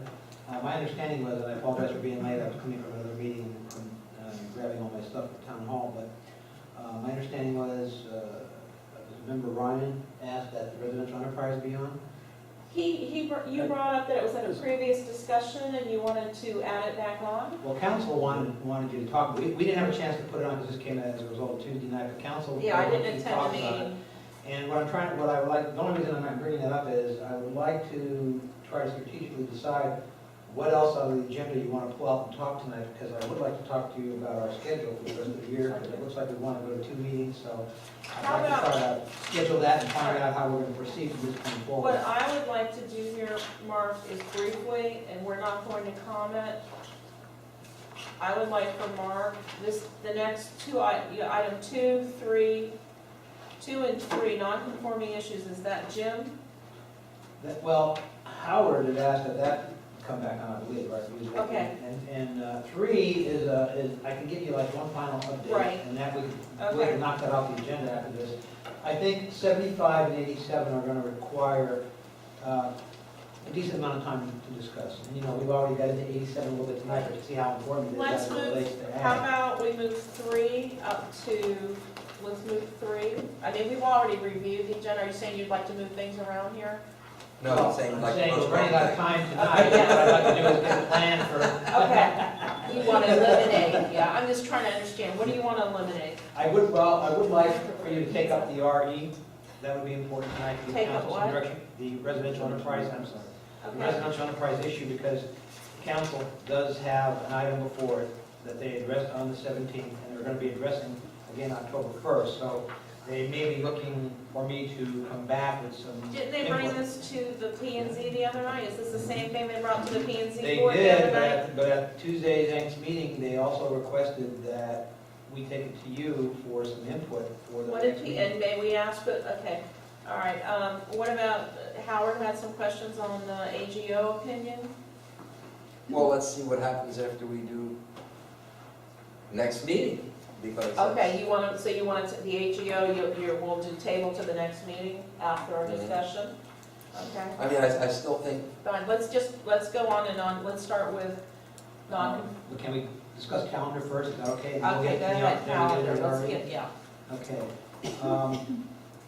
It was my opinion, I'm not trying to force this on you, it was my opinion, and I think that several of the members feel this way, that we could probably use the benefit of 2 meetings in October, November, and December to kind of wrap up the work, because we have a number of issues to talk about. I also want to let you know that I've talked to council on a couple of occasions about giving me any final items that I can bring to you that they want us to discuss. Because, you know, at one point there was a discussion, council had a discussion that I shouldn't be bringing any, it wasn't my judgment to bring items, they wanted to give me all the items. And as you know, stuff happens throughout the year, so, you know, I'm imploring them to give me what else they want to discuss. But we got enough on here that's gonna tie us up, so, it looks like, let's just take a look at October. It would appear your next meeting, normal meeting, would be scheduled on the 17th, that would be on the third Thursdays. We gotta look for another date to have a second meeting in each of those last 3 months. So, I mean, we'll try to work, you know, and we have a number of dates that get filled up because of other board meetings. Council is gonna try to go to 1 meeting a month for the rest of the year. I think that's probably doable, so we could, but I don't want to schedule on a council day, just in case we have a meeting. So, About the 24th. Leave that day. so are you saying like 2 in a row, third Thursday and fourth I Thursday? can do it the week before. If that's not a burden to you guys, we What can, did you say about it? I'm gonna be gone I leave the 24th of October. Okay, I'll be gone the can we rest do of it the before the week. 17th? Yeah, no problem. just the things to keep in mind, so as we're talking about this, the FAAC has their meeting on the 4th Monday of the month. The Roadway and Equestrian has their meeting on the 4th Wednesday of the month. And the P&Z, depending upon if they have applications before them, they go on the 2nd Thursday. And they will have a meeting in October because they're going to have a joint meeting with the roadway committee. So those dates are out. The other dates that are out are the first and third Tuesdays, because those are council meetings. But they may not be the third, but again, I don't want to schedule on their time. I have a conflict where by contract I have to be at the water district meeting, which is always the second Monday. So I'm trying to ensure that, you know, I'm available, you all are available to get this in. And I don't know if we're going to resolve it tonight, but throw it out there for your consideration. So what days are open?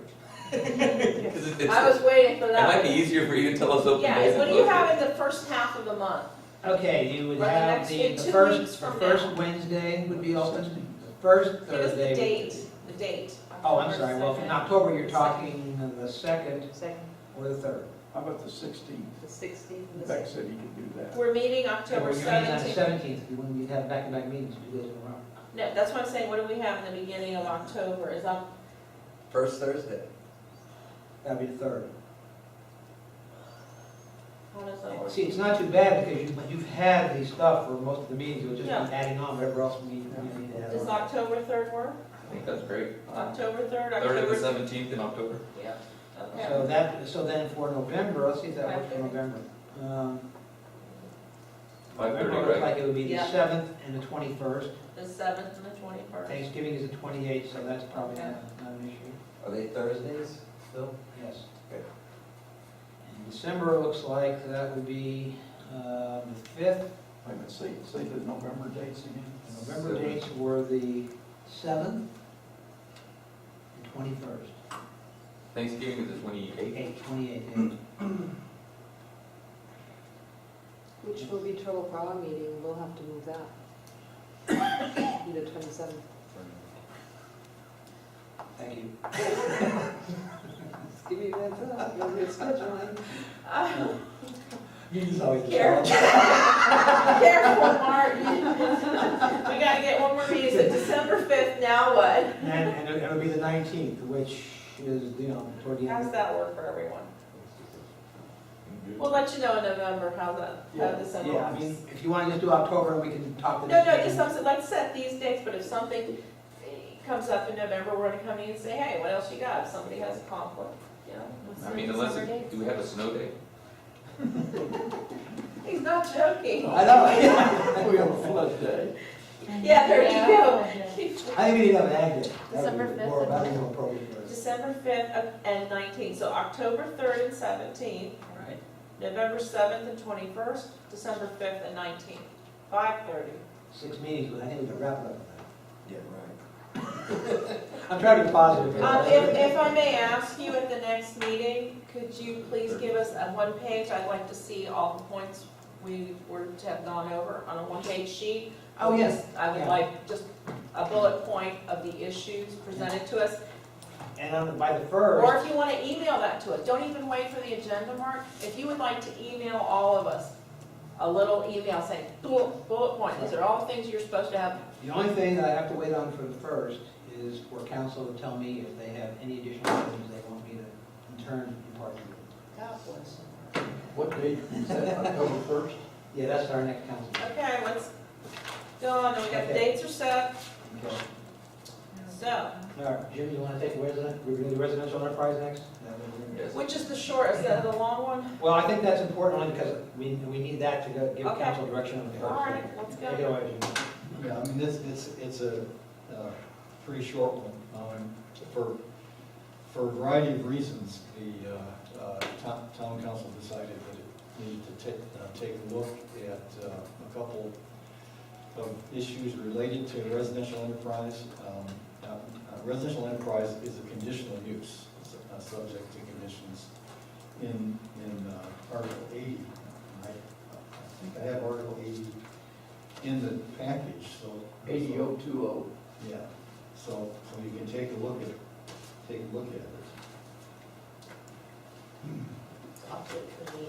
There's a nuclear bomb in that. Where unfortunately, I don't have pages. But, it has a list of 10 conditions that it has to meet. Section 80? Section 80-20. It starts at the very bottom of the page.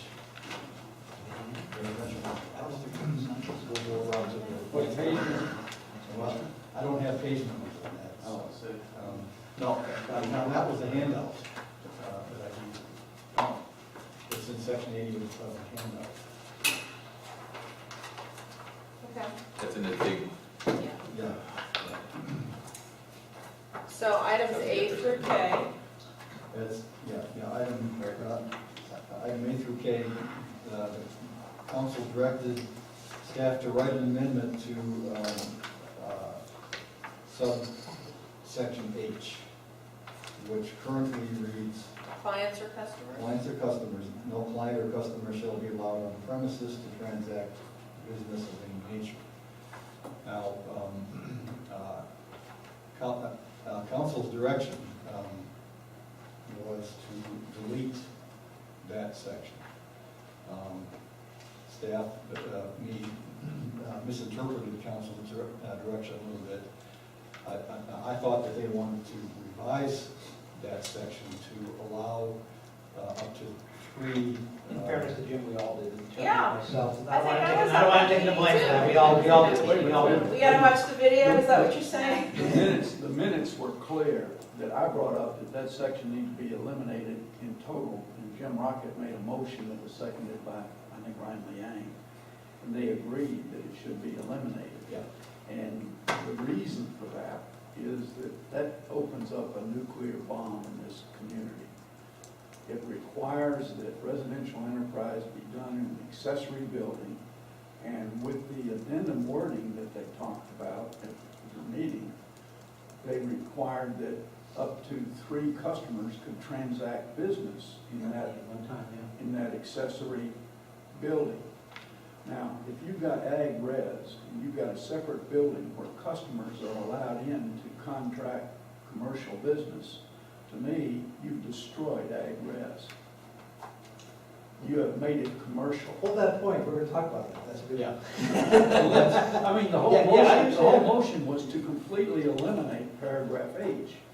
And I was gonna bring up at the October 1st meeting that we definitely need to have Grace Joyce and Dennis Lip there, because they were very clear in the planning and zoning minutes of March 14th of this year that it was going to be a serious problem if we had a code that said, hey, you're ag res, but under this residential enterprise section, we're going to require that you have an accessory building for your residential enterprise, and we're going to have one of the conditions being that you have customers there to transact business. And Grace Joyce said, you know, you're virtually saying you're authorizing a commercial, a low-impact commercial business on residential property, and that's just crazy.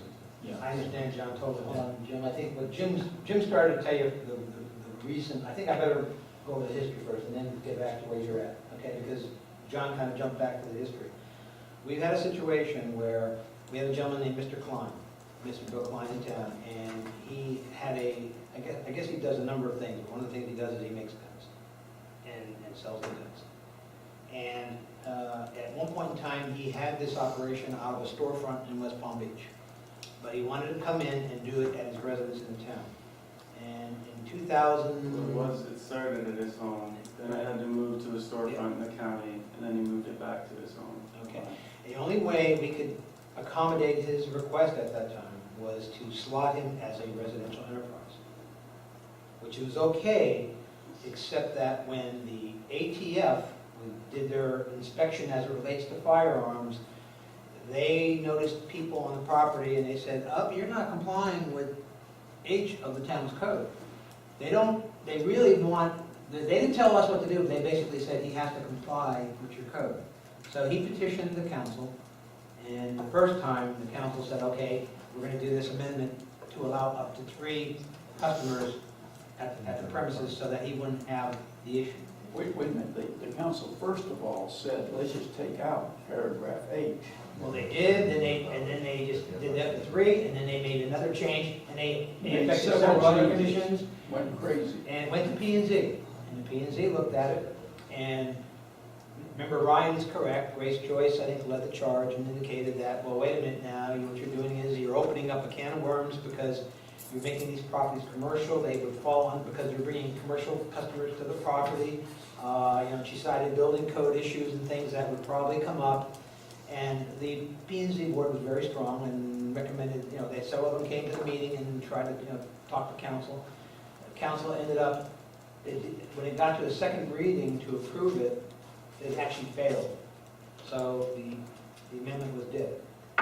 Mr. Klein came back to the council. Council batted it around. We gave some input. One of the things that we had indicated was, yeah, there are some structural issues with residential enterprise in the code. There's also some structural issues with not business office, home office. I'll just give you one example. If you're renting a property, you can't do a residential enterprise or business office because you need to have a homestead exemption. That's a requirement in our code. Whether we want to relax that or not, I don't know. But the staff raised the issue that, hey, we really need to look at all these uses from a global standpoint and try to come up with a solution. However, council decided, no, just take it back. And at first it was going to come to you, then council decided, no, just do the amendment. So we took it to the P&Z, and that's where Jim picks up where he's at, so you want to take off, or? Yeah. Oh, but it's screwed up with that. No, that's fine. The language in section H currently reads, no client or customer shall be allowed on premises to transact business of any nature. The amendment would allow up to 3 customers or clients on the premises. That went back to P&Z for the second time. P&Z really was not all that enamored with the concept of residential enterprise because it didn't define the kind of businesses that you could have on your property. I think that was their primary concern, was that any retail business could enter a property as a residential enterprise. And they felt that the language or the types of uses it would be allowed as a residential enterprise, needed to be tightened up a lot, so that we have much more definition of the kinds of businesses that could go in a residential enterprise. Particularly with adding the ability to have customers, that further opened Pandora's box as far as the types of businesses that could come in. So as a result, they recommended denial, and it went to council. 5-0. 5-0, and it went to council last week. There was a lot of discussion as to whether or not the amendment actually expressed the council's previous desires, but they ended up passing two motions, voting to approve on first reading, and they also wanted the residential enterprise, the entire issue, referred back to the ULDC for your guys' review and comment. What happens if we just remove H? That's right, Which I would that's say. the whole idea. Well, if you remove H, that Do you have a shopping line of people on your That property? makes it commercial, potentially. that tells me that you can have as many customers as you want. Yeah. Yeehaw. I mean, it doesn't address the issue at all, so what's to prevent customers? I think the idea was that there would be a certain natural limitation, but agreed that maybe we just need to drop residential enterprise. I mean, what we were trying to do was to allow a semi-commercial business as an adjunct to a home office or as a greater home office. But I think planning and zoning was clear that, you know, we're stepping into a quagmire of having limited commercial on virtually every residential property, big residential property out there.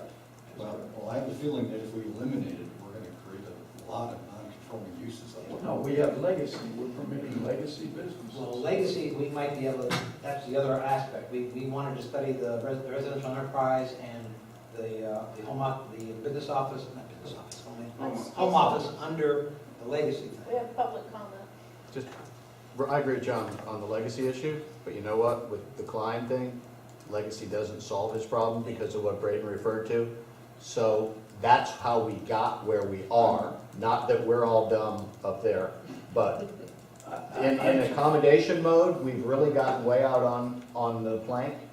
You know what I'm saying? I think the idea And we're was sawing behind us right now. If we had his history of 20 years of doing the gun sales before he had to move to West Palm Beach to a storefront, and then he came back, that But- under special exception, simplified, as we're talking about Maybe. simplifying it, you know, we could get the council to deal with his situation, but I think planning and zoning was so clear that once we specify that residential enterprise shall be conducted only within an accessory building on the property where the main dwelling is located and not within the dwelling, we said, okay, here's a store. Right, a separate one. And then if we say you can have up to 3 customers transacting business at any one time, you've created a commercial business on a resident ag-res property. I agree with you. And in fairness to Mr. Klein, he's just a poster boy Yeah. for airboat work, buggy work, tire stores, shade tree mechanics, and people that have machinery at their house, people that have 10, 20 cars that you can come buy one, you know, people that have several boats, or a guy that has 3 RVs pretty much anytime you want to go by and pick one up. As soon as you buy one, he gets another one. You know, that goes on in Loxahatchee. There's a guy that's running a scrapyard at his house, you know, and you can see it, if anybody wants to drive up and down the road, it's right in his front yard. But isn't that where the How do town we- always intended legacy to? That's how we're gonna have to get to it, but you know, we're getting so far away from that date that it comes to, are we discriminating against people, letting this guy do it and not letting that guy do it? And is the discrimination, how does that work? And I know that was one of the big reasons why we ever started the ULDC committee, was how are we gonna deal with these legacy issues, or let the old timers do what they always did? Well, You the know? thing with the legacy thing is, and this is where I've always brought up the argument is, we had people that did it before, and the county kind of allowed them to do it, and when we became a town, it was like, okay, well, that's part of what we became. Right. But there was this gap from the time we voted to be a town to the time that finally there was some teeth to the tiger, Mhm. that everybody and their mother came in and did everything they wanted, because it's like, hell, the county's not there, and there's nobody there Right, to it was slow it down, so slow boom, here comes everybody in, and I was like, oh, well, this poor, he's really not so bad. But was he ever legal? Right, No, he wasn't even from, right, and what do you, and I don't know him in particular. And first of all, was he ever legal there the 25 years before that? No. You never could And have, then he you never could have a tire store. If you got a tire store now, you know, and it's not a big tire store, it's not a gigantic tire store, it's just you change a few tires. What about when your kid starts changing the tires? Because you got old. Yeah, what we- And, you know, where do we go with that? Or where do we go with like, you know, Bill Klein? He makes airboats. He makes alligator handbags. He makes all these different things. Well, his grandson helps him. Okay, now his grandson's gonna, does the legacy say, well, sorry, grandson, we were just worried about your pop? Or does it also worry about the ability, just like a family farm, you might want to turn the farm over to your kid? Well, if you got a little family business, you want to do the same. But with, you know, I think when it really, guys, it comes to scale. And that's why the 3 compared to throwing it completely out seemed like it scaled this down to, yeah, you can have a store, you can build Walmart, but if only 3 people can be in it at a time, it isn't going to be a very successful Who's going to Walmart. control that? That's what they say. Yeah. And the answer is, until they get staff, or until you have a proactive code enforcement, which means Complaint. you got code enforcement running around looking in everybody's backyard, Which we don't, none of us want that. What that's we the, said, what we But said it was is if still it was complaint legal. driven though. What we said was if it was legal conforming under Palm Beach County, it would be legal conforming under us. and like I said, we're way out on the plank because when we go to Mr. Klein, I understand. he wasn't, and neither was the hay I sales, and understand. neither were all the other That's what we things. tried to cover with legacy, and what we said about legacy was, when the old timers die, that permission dissolves. It doesn't go to their family? Well, see, that doesn't work very well for Mr. Klein, because that's the next thing he's coming to talk to you about. I mean, I'm just saying, he's a poster boy for all this, because he's not the only one. There's plenty of them. I don't want, he put himself out there, so that's the reason I'm mentioning him. But all these issues exist, and the town council is trying to help out, and we're really trying to work with folks. But, you know, when you start to make a set of rules, and you say checkbox A, checkbox B, and checkbox C, that's all great. Somebody might not get, you don't get to check all the boxes, and now they don't win. Where are we? And Okay. that's where we got where we're at. I'm All sorry, right. I'm sorry. That's okay. I need to go. Tom, I have a question. It's not the So we time. live in a community where nurseries have people coming up and down the driveways. We also have experienced hard economic times. We don't want to turn it into a Walmart where, you know, 5,000 cars are lined up on the road, because you do have neighbors, neighbors can file a complaint. What is it they call it when you're trying to run a small business and survive out of your home? What's that called, mom and pop enterprises or something? That's what I'm saying about Home scale. occupation, How do you some- keep Home scale? they call them occupation, okay. different things. But again, we also have commercial areas, we have areas where you can have stores and shops. I guess, and I thought you brought this up, Mark, or maybe it was Tom who brought this up, but again, or maybe it was even Dennis Lip. I think it was Dennis Lip at the P&Z had said something about if we ever have a town hall, which I was surprised to hear because I think he's against it, but if we had a town hall, but this was a suggestion, you could have a town hall and people who have these enterprises could maybe come and use that area Well, as a way to sell their goods, there but was that also the- doesn't. There was also the suggestion that if you want a commercial business, you should move to a commercial place. I know Mike said that. Exactly. Lots of people have said that, if you're gonna be But commercial, again, when that's- do you move to commercial? Obviously, if I don't have to pay for a storefront, I can, But that's Save cost costs. prohibitive. You know, there are people who are just trying to get by and make a living. Honestly, there are some people who are just getting by, trying to make a living. There's some people who are very good at running big businesses. one answer could be that you go with some sort of a limitation on yearly income that can be produced in a residential enterprise. So you gotta Now. get the IRS. Then you're getting the idea, then you're looking at people. Yeah. So there you go. I can only answer a question. How do you do it? There's No. Come on, you were a farmer, you know how to hide all that stuff. No. Well, I was talking about the guy who's having the tackle shop in his garage. Yeah, but I mean, Which is what they're looking for, is they say if you can have a gun shop, then you can have a tackle shop, you can Of tackle course, shop, you can- then I can sell cereal, and why can't I have a grocery store? And, you know, because some people might just want to ride their bike down to my house to get their groceries instead of going over to the A&T. There's You know? one thing of having an office in your house and you're an insurance guy, and the other thing is when you're literally selling stuff. Right. Again, I go back to the thing, and he just brought it up. If you're commercial, you're commercial. Well, it's cost prohibitive. GFB, guys, that's life. No, that is exactly it, that's part of it, and there's a lot of folks out here who have tried to avoid, you know, they might want to put a bunch of bulldozers on a piece of property. If you try to do that in town, it's a lot of money, because it's not commercial, Industrial. it's industrial. But out here, there's people that park bulldozers all the time, Trucks, trash cans, whatever. whatsoever. And that's what we as a town, what they're worried Have about. you been down Bureau? Tell them, Virginia. Really, Tom, have you been down Beaver? I drive around all the time, I have blinders I put on my Don't glasses. stop. Come on down towards our side. Don't stop at halfway down Beaver. No, I heard about a rodeo rink, I had to go come look down, at it. no, don't stop at her place. Come further. Come see the rest of us. What is the recommendation of staff on this? Can we pull out some of these numbers? I agree with John that some of the things we're worried about are going to be self-limiting. We're not going to have cars lined up for 2 miles to go buy bread from somebody. Have you come down B-Road and they're buying hay? There is for miles, yes. Yes, there is, and they say. It starts they don't around walk. 6 in the afternoon. Yeah, and the What about tractors. appointment only one They're at a that time?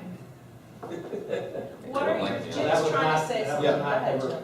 Yeah, well, we do have, there are limitations in you can, on a 1 acre parcel, just use as an example, the size of your building can be only 435 square feet. At 435 square feet per acre is the maximum building that you can have. Okay? You can only have 2 employees. But that's pretty big for when On you 1 acre, that's 2,000 square feet. It is. It still needs to be smaller than That's your right. residential unit as well, though. So By how much? it just has to be smaller in size. Dude, There's no 2,000 square specific- foot houses, I mean, there's plenty of houses out here that are over 2,000 square feet. feet of Yeah, residential. 2,000 square feet is not a big commercial business. I believe the chairman of the P and Z made a comment, and if his historical reference is correct, he indicated that residential enterprise and the home office, that all came about for folks who were doing internet commerce. So say you're one of these guys who sells NFL shirts, you're doing it, you're doing it on the internet. Well, we were fine because you weren't allowing people to come and look at the inventory. Now, all of a sudden, if you're doing the internet business, but you got, in your accessory building, you got all these NFL paraphernalia, and you start having people come, it's like conducting a store. You always got the Avon and the Tupperware. Well, what's wrong with age? Why can't that stay in there? No clients are allowed on the property. The answer, Beck, is very simple. Relative to Mr. Klein, if he can't have people show up, his ATF license doesn't work. Yeah. Because he has, the people, when you have a gun sale, you I can't have- mail the I have a gun. license. They gotta come over and get it, and that's the problem. Yeah. So, but you can't do it at the house according to the ATF, you're supposed to have Let me just give you a a stat. place Rebecca. to sell. That's his issue. Just answer that question. Well, no, there's Tell Mr. Klein to rent space from back. That was a very good question. that's, I mean, you have to, you still have. That's one of the things I said at the shop. meeting, is that may actually, in the end, if the council feels that, and this is the truth, and it comes down to a policy decision, if the council feels that to accommodate Mr. Klein, it opens the town up to too much exposure, as John's referring to, which I'm pretty close to that, then maybe he does need to rent space from back. Or deliver the guns. Well, You can't. You can't. That's Well, the ATF ATF is is very, It's all, you know, ATF is very It must exclusive. be- It's all part of the gun Specific control, location. and that's, Right, that you don't that's want it. people just bringing guns over to somebody's house, because that enables you to do things that might be Illegal. shady. So has So to they be- want you to do it in a public place, so it's not done in a shady manner, and that's the idea. And so they came and they said, this doesn't work, we must make an adjustment. He came to the council, he had a council who was looking to accommodate him, as we are with most people's interests when they come and ask us for stuff. You seldom see the council reject people's Really? requests. I don't see it. I don't see that either. It's only certain We, people we get look, their we sit on requests different back. sides of If the I can table, answer, but Jim and I can answer the next question. Right, and then Nina Corning. Okay. Let me put it this way. Staff is very close to, is much close, I understand the dilemma council's in terms of trying to accommodate Mr. Klein. Staff, I think, is very much closely, or at least we feel the P&Z position is more correct, or is correct, because this is the situation. I would never recommend that you adopt any land use regulation on the basis of one person, okay? And what happens is you start to have, what you've probably heard, unintended consequences start to pop up. I gave you the example of the guy selling the NFL shirts on the internet. Now what you start to have is, you're starting to allow commerce to come into the AR zone. Now we, and the AR zone, the AR zone, if you look at the principal uses and the permitted uses, on the commercial stuff, unless you can make a link to it with the ag, it's not permitted. Or it requires a special exception. The question is, you start to have this situation where you could have an erosion of the ag residential by having a commercial component there. And, who knows how many people will try to take advantage of this? And you're gonna start to have people coming in. Where's the Pandora's box? That's all you. That's correct. Let me ask a question here, and Nina, and then I recognize you want to say something. And here's a question. So we have, because I heard you bring this up at some location in a public meeting, that, as an example, the plaza over here where Booney's is required to have a certain amount of office space that has not been enforced. But yet, perhaps, let's say they don't need the office space and they may want, that can always be changed or modified, like things in this town. Is there the option, or even like up on Okeechobee, those storefronts, do they not still have the option, as we've seen inside Red Barn, to rent out some of their space to small entrepreneurs? Absolutely, but the thing is, and not to go after Mr. Klein in particular, but just any of these people, you talk about the tire shop, I know exactly who that is. I know.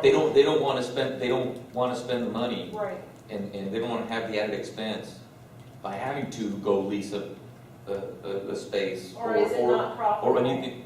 I don't know. Right. I don't know. Right. Most of the property on Okeechobee is in the AR district. Right.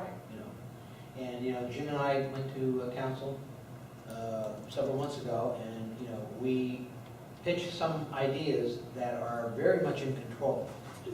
Town council controlling it, allowing some flexibility, but really what a lot of town council control and a lot of planning, if somebody's going to try to do any kind of commercial whatsoever on Okeechobee.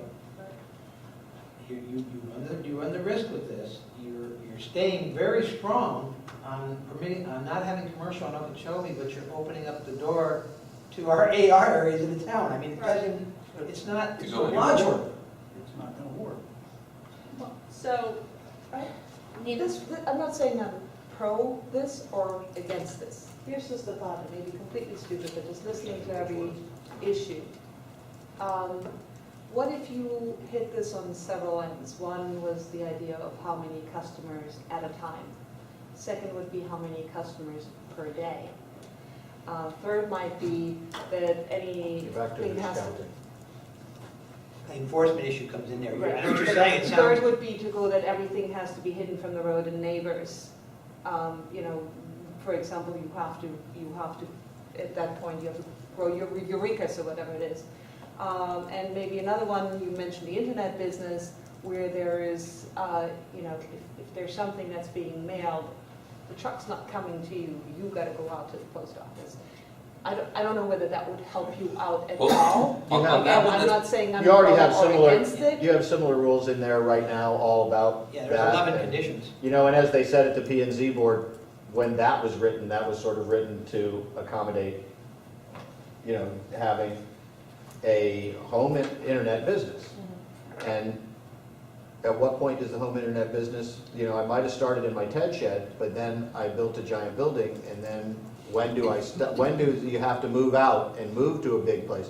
Because there was a guy, and I don't know if John remembers, there was a guy who had a place years ago on there was a garden stop right there between E and F, or between DNF, someplace in there was a garden stop, and the people when it got into the internet vitamin business.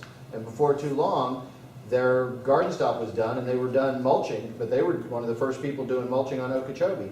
And they started there, and it got bigger, but they eventually moved somewhere else because they didn't have the building. Well, what would have stopped them from having the vitamin warehouse there? Or 2 more vitamin warehouses, or 3 vitamin warehouses? You just keep going. Or irrigation supply. Or irrigation, or any of these things, or fish and tackle, anything. You can do anything. At least the irrigation guy might come and say, it's town serving, Yeah. It seems that there are also different types of businesses. This one, and that we're specifically speaking of, is regulated by ATF and requires specific actions to happen in a certain way. I don't know if the town should be burdened on, like you're saying, applying this residential rule for someone. ATF is federal regs, right? It's all federal, yeah. And they don't kid around. Yeah, I know they don't. Well, and there is one state reg that our attorney indicated to town council, and that is you can't do any kind of special provisions as it relates to firearms for, so you can't do a special thing that helps him, and that's why they had to look at taking the whole condition out for everyone. Right. Otherwise, they were going to file a state law. Oh, so he couldn't apply for a special exception. You can't do it that way, that was a problem. Because you're making a special consideration for that industry, for that business. Are these guns he is making, or is it guns he's reselling? No, he's reselling. Yeah, it's resale. Was he reselling? Yeah. Not making any now? He makes airboats, he resells guns, So then he's a retail store. that's all. So- Yeah, he's a retail, That's the answer, guys. I mean, it's a retail business. and that's the whole point of the residential enterprise and why, that's exactly it. We're making that's why John's saying it's a nuclear thing, and it's been such an issue back to, it was already defeated once at the council and they said no. So But now but the thing is that today, in the ULDCs, you do have residential enterprises. You do have residential retail businesses that do not allow people to come there. But you can Okay, do so here's an what you want. example. Well, and the deal with Mr. Klein was that letter H says this, ATF says that, and And they said, you're not in compliance You're with not in your local compliance. ordinances, so therefore your ATF license is suspended until you get in compliance with local ordinance, because you don't have a storefront from which to sell. And thus began this process. If he went to West Palm Beach for several years, he had a commercial business. that Yeah, he left and could come back. afford a storefront. Yeah, he left here and came back. And he left here before we became a town, and that's why legacy doesn't work. well, and here's the deal: is this if we're going to do this for that, then it's for the next person, and Yeah, like because you Mark can't- just said, you can't do it for one person. Right. No, but you here's can't the pick- well, worst case scenario. Hold on, let me give you the Because worst you case can't do it for scenario. one person, the rules apply to everybody. You can, Then what's you the point can- of having rules if you're going to change it every time somebody comes up and says, "Hey, man, help me out"? Welcome to the town council. Okay, Mark, answer me this question. So say if we did residential enterprise and we limit it to 2 or 3 people. I know there's a college coming down. I know traffic's gonna be, right now, I almost get killed going out of my driveway now with the pickup trucks. You just zip up and down. So I have a little flower shop I decided I'm gonna put, because I'm right there on North Road. I got all this traffic coming and going now. They don't have to come out to my property, into my property. I can go right out there and say, hey, you want your product? Just come out to the road and here it is, and I'm gonna be blocking traffic. I can, they're not coming onto my property. I have. Well, that would be a roadside No, sale, no. but I know what you're saying. I know, no, You can have You can have a drive-through, you have a drive-through, pull in and No, pull out. no, it's internet. They make the sale and I'm just, delivering it. That's not even Oh, a you're a delivery roadside. service, okay. Yeah. Well, no, you're making a good point. I'm There could be making a a lot worst-case of scenario. strange things that emanate from this. Yeah, I just That got we a whole plan don't here. even, that we haven't even envisioned. I mean, you can have an ice cream shop. You can have a drive-through ice cream place sitting right outside and just pull in off the road, come in, I'll make ice cream cones for you, here you go, drive on. Well, you can't Although, hey, stop I you. know a lot of little women in New Jersey, New York, who have their little Italian ice shops, and I'm not being disrespectful at all. That's how they Oh, there's survive. plenty of places, That's what Ben but, and Jerry's but started. there's also plenty of agricultural places that you will drive around and you will see places that have little baked goods on the side of the road, you pull over, you pay, you don't even see anybody, because it's on a honor system. I know a place where I go in Michigan, vacationing, where you pull up and they have that. It's just a little screened-in place, and it's got brownies, come in, buy one, put the money there, take it, go. And I think what we're trying not to discourage the. Jim doesn't want that, obviously. We're not bicycle, you know, It has no employees. bicycle repair. Yeah, at least that one doesn't have employees. But you know, then what about somebody who just has bicycle repair? We got a lot of bikes in town. You know, how is that really a terrible thing? But once you have a bicycle shop, what stops you from, you know, having a huge one? Okay, and. In the end, the answer is scale, and that's what I keep coming back to. Is how do you all either say forget it because we can't regulate it, it's just too crazy, or how do you come up with a regulation that's within the scale of town serving, and then like they say, what and how does that affect Okeechobee? How does that affect people like Beck who do pay their taxes? How does that affect the plaza or anybody that's trying to get the next commercial? question is, what's the point of having a rule? Right, if you keep just If letting it you go. keep changing it for each individual person. Again, I understand what Mr. Klein's going through, and if you got to tell him, give him a call, give me a call, we'll see if I can accommodate him somehow. But Well, if every board in the town everybody tells came us in we're and doing says, the wrong hey man, I thing, need this you know, because of that. Geez, maybe well, we'll what's the listen, I point? don't know. Well, again, let's get back to this list, and the other side of it is, yes, we have, again, we have nurseries, we have people coming in and out of here, and that's ag bona fide. We have commercial equestrian, let's call it, they're not officially commercial equestrian approved, but let's say we have horse farms, or whatever you want to call them, giving lessons, okay? There are people coming, but we know these places are not inundated with people like the retail places on, even the retail places on Okeechobee are not that inundated with traffic. The concern here is when you remove age, the number of customers, but then I also see here, delivery.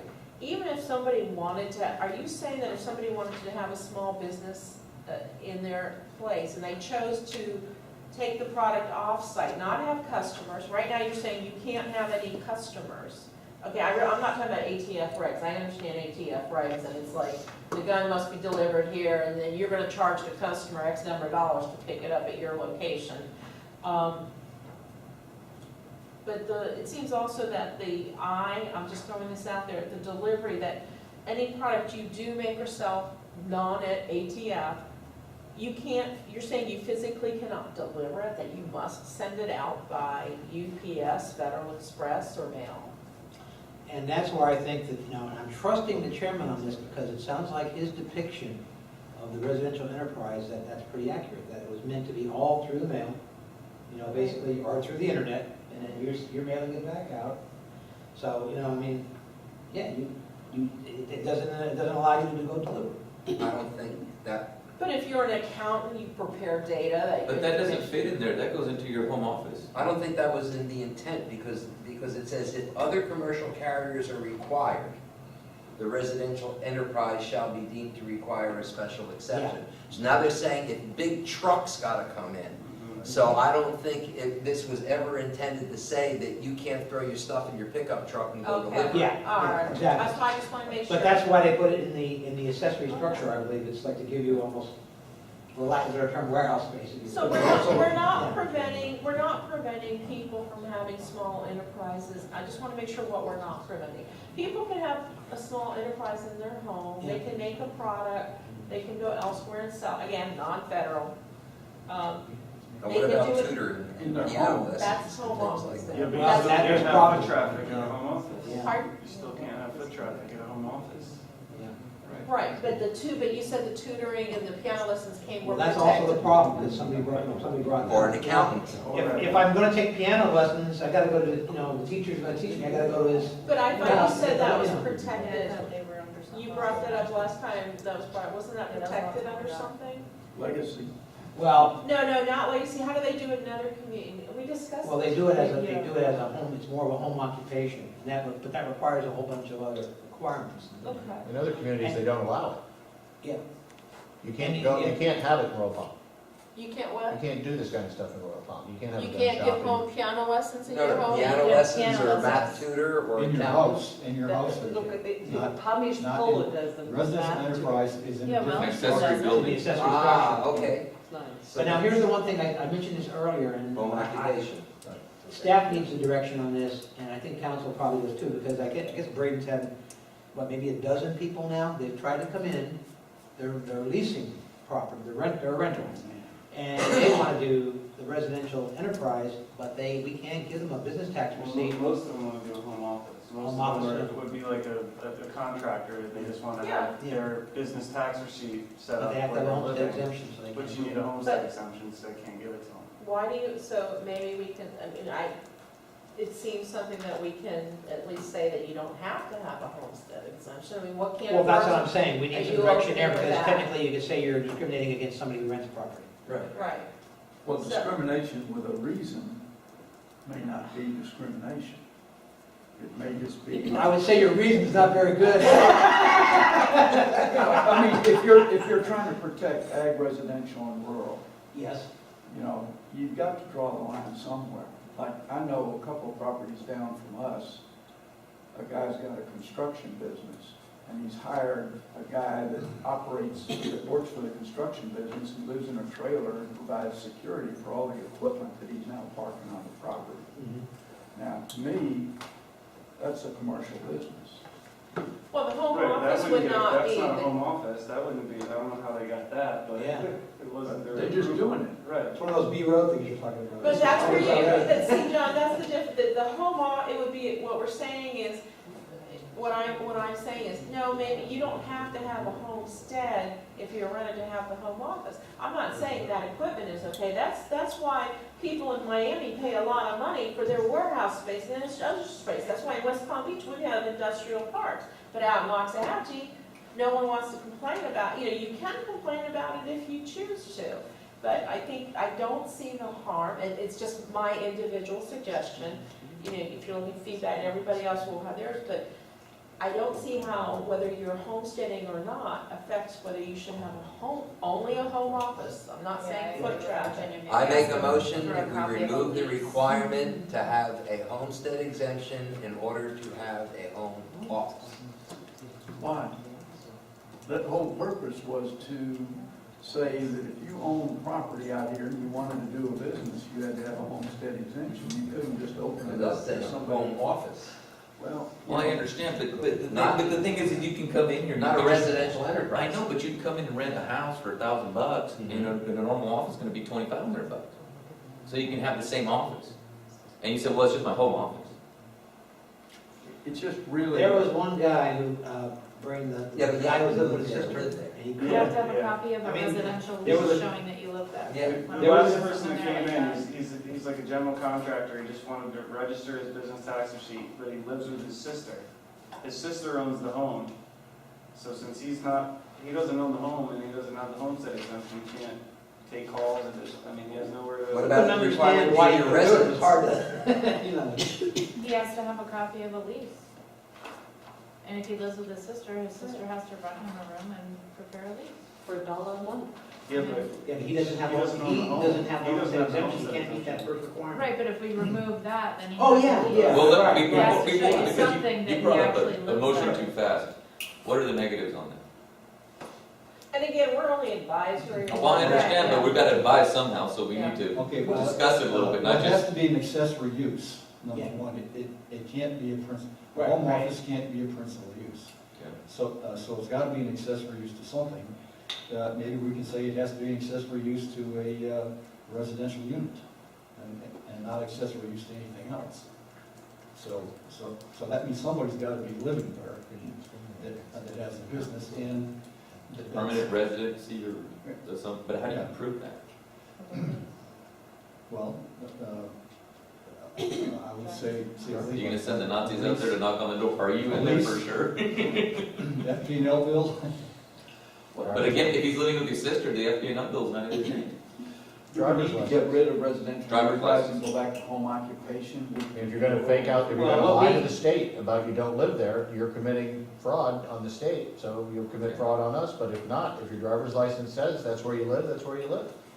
You can only live one place in your driver's license. We made a recommendation to council, you may remember, I know you were there, John, that probably home office, residential estate, home occupations, if we want to look at that, that whole situation needs to be looked at again.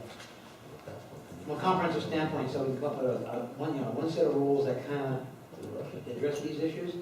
But, right now, I think council wanted to move forward and address the client issues, so that's why that. Excuse me, wait a minute. Somebody owns the property, okay? And he's not, I'm assuming he's not a sole proprietor. I'm assuming he's incorporated. So what you're saying is if he's if a business is incorporated, one of the shareholders, officers, or title holders of that corporation must reside there. I didn't say that. That's your.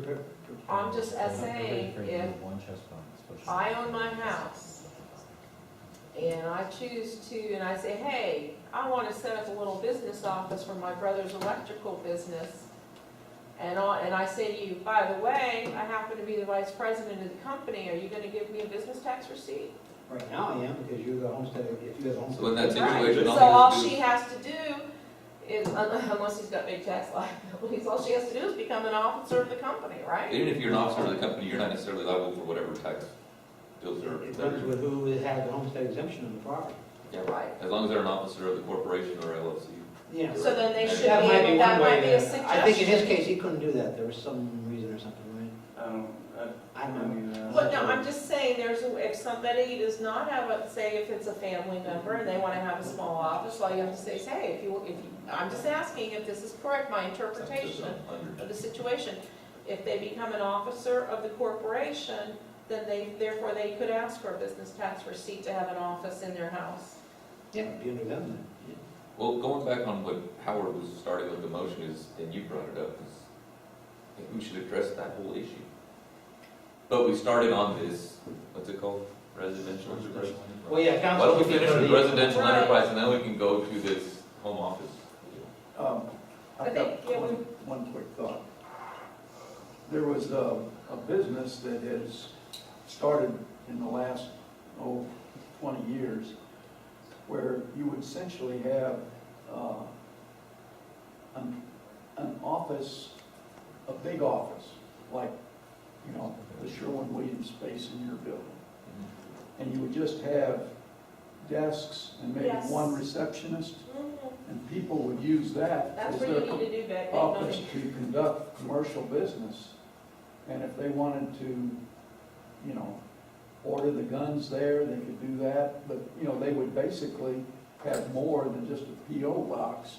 They would have a receptionist who would answer the commercial phone name, and they would conduct their business in that commercial So that just location. takes somebody wanting to put up one of those buildings in our commercial area. That's just, somebody coming along wanting to set that. The reason why you want to look at that and tailor it toward your town, your jurisdiction, is because, number one, when you start talking like home occupations like that, normally there are a bunch of conditions you put on it, and you limit it by a percentage of the house that they could use.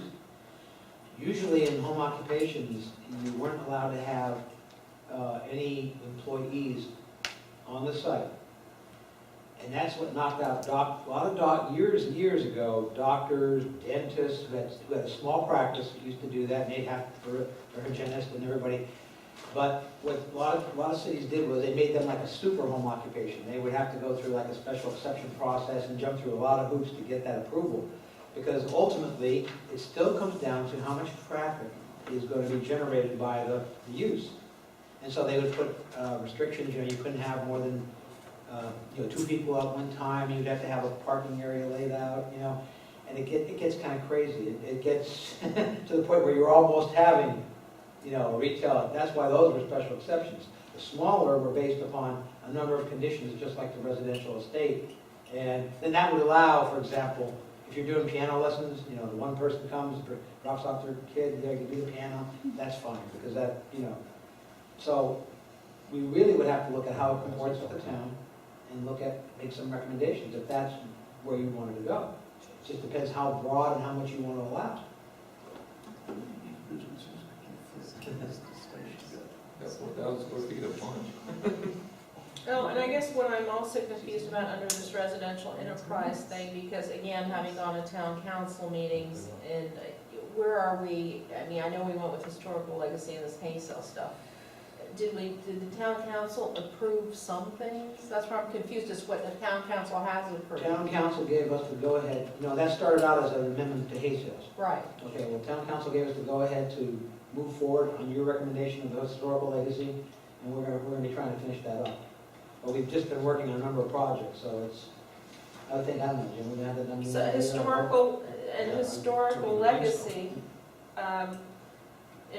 does that involve foot traffic? Well, the only problem with the historical, getting all that stuff into the host, are you asking, could we address all this under historical legacy? No, I'm not okay. asking that, I'm just asking the fact that I know we have historical legacy out there, and it would seem to me that historical legacy might allow foot traffic at some places. It does. Yeah. Not it might, it does. Because if you were on the hay sales, Right, people gotta walk in, get out of their truck and walk over and pick up The their thing we hay. gotta address Because it was tonight, I mom think, pop, is it the town was council. all those conditions. The town council is getting ready to do a second reading approval of this Right, crazy, October 1st. of this crazy adjustment on paragraph 8, which is gonna create this To problem. delete paragraph H. Katie's got a comment. Oh, I didn't, where's your, there, I put it up out for there. her. But our recommendation to them should at least be to table any second reading until they can get a detailed recommendation from us and planning and We're zoning. about to give them a Okay, detailed Katie. report. All right, okay, go for it. The way this is written now would open up businesses like, say, Wellington's Edge would be able to open back up, and places like that would be able to open back up. Yeah, I don't even want to think of that, because we have a code enforcement case going on right now. I know, That's I'm what sorry that I this does mentioned open it, up but a huge can of worms. Yeah, they're This not does- they're not permitted to discuss cases that are going on, Yeah, and I didn't I even know. realize it was, I thought that was, I think you should, No, it if we're just gonna leave the jumped residential out at me. enterprises, leave it the way it is. because You that can't would, have customers. That's my. because there are spaces, that there are, Well, I don't let's think say we should this. change it. I The agree. town is growing, and just to take that point, the town is developing some commercial areas. And as John pointed out, there's different types of enterprises, but that is the new big thing, where people are making money, and they do take buildings and they divide it. I even just asked you about the Boonies Plaza, I realized they need to have some office space. Can they not take one of their bays and break it down into small office spaces for people? I mean, the gentleman can approach someone like that and say, hey, how much did a little corner of your little shop, And my concern is the town is being asked to solve a big problem, when how far has this person reached out to the retail area of the community? I mean, there are retail, we don't have a town hall yet, we're gonna co-opt the area on the weekends and let people sell their goods like Royal Palm Beach, but there seems to be solutions that I don't think should be placed on the town council. There seem to be commercial solutions. You're right, I think what you're saying is there are other alternatives. If the gentleman doesn't want to exercise those, he wants to right. push council into, taking a decision. And making Right. these changes, I think, would cause other problems with other problems that are already going on now. If you made this change, it would, I think so. In my personal opinion, I think so. I think the way it's written is fine. I don't know why it needs to be changed at all. We would have to recommend to the town council. Yeah, I would to say- table the current reading so that if our recommendation tonight would be leave it the way it is and tough luck for Mr. Klein. But I'd like you to do that by a motion so I can give council definitive. I don't want I to be understand interpreting, that. I don't I'm want to just be waiting- interpreting, your comments. No, we're not, I'm just waiting to make sure that, Howard, did you have something you wanted to say? Not really, other than, I always got something to say. The bottom line is, when he got up there and spoke at the town meeting, at least in the beginning I was there, he intimated that the number of guns he sold on a yearly basis wasn't that many, which obviously would prohibit him renting a space.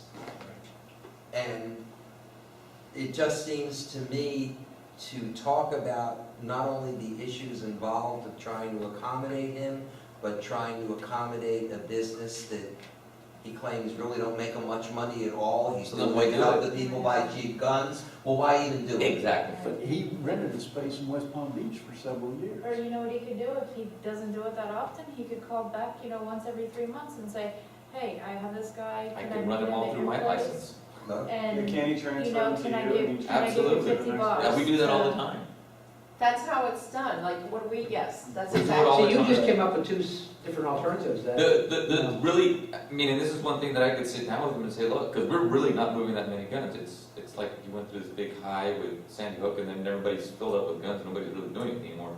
So the business is really kind of crappy. But That's what's suspicious about this whole conversation. If you have knowledge of ATF regs and you buy guns and you know where you have to pick them up, which yes, I have that knowledge, Beth, okay? It just isn't, it seems like a lot of burden is being placed on the town council for something that just isn't adding up. And then when you extend it to all the rest of the community, when there's solutions, I just can't. the solution for him is, as John said, a nuclear bomb for the rest of the community. So, And the solution for him can be resolved very easily, either Right. through us or through other Networking, people or word of whatever. mouth, And it yes. doesn't have to, the solution for him specifically does not have to affect everybody and their mother. Well, you've come up with some good things that I can share with council. And you could also share with Mr. Klein that Mr. Beck Hislop is open to speaking to, That's very helpful. networking. Whatever Because motion if you he's take, saying I that can it's add that that small to and it. he's not doing that much, then why are we going through this much? Or maybe he's big time and they can Yeah. go and make money. So are we saying leave it, the recommendation is leave it the way it is now, without the amendment that the town council just voted on? What is the amendment that the town council wanted to do? To They wanted delete to- H. They No, wanted no, to delete to- the first sentence and then add a sentence that said up to Three customers. three customers at any one time, which then goes back to the planning and zoning saying it's impossible I to say- enforce, and it creates a I commercial say leave it the business. way it is. leave it the way it is. No change. So the motion, okay, let's, Excuse me, I'm sorry, Madam Chair. We had 25 minutes ago a motion by Mr. Warren, and it's still on the floor. what was the motion? He said, I thought he didn't finish the sentence, I apologize. I have motion by Committee Member Warren to remove the homestead exemption requirement in order to have a home office. Ah, that one. Can we revisit that? Yeah, that's not good. So we need to do something with our motion. Table it. How do we unmotion the So- motion? Did they get a second? It's not, No, there's no. There was no second, so the motion does not pass. it just dies right. Dies. Yeah, it did die. The motion got. So life support. So the next Subject motion. subject to amendment, I'll make a motion. Okay.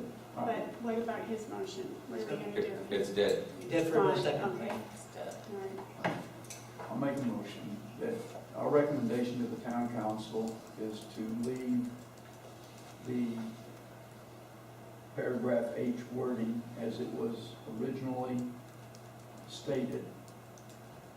And that, As it is stated here, as it is stated here, and that,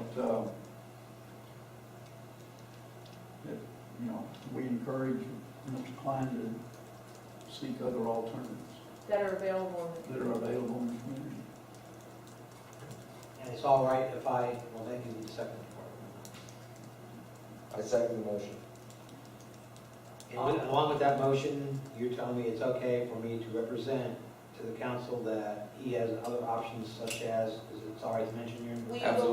We believe he has other options that maybe, we're not hearing that he's communicated with other options in the community. I have talked to somebody about a gun shop, but I'm not sure if it was him or not. Well, Madam Chair, you made a comment about It was a woman I talked has to. he sought other space and that could Mystery East Center as an example. Yes, there are other alternatives between alternatives, Southern okay. Boulevard and Okeechobee Boulevard.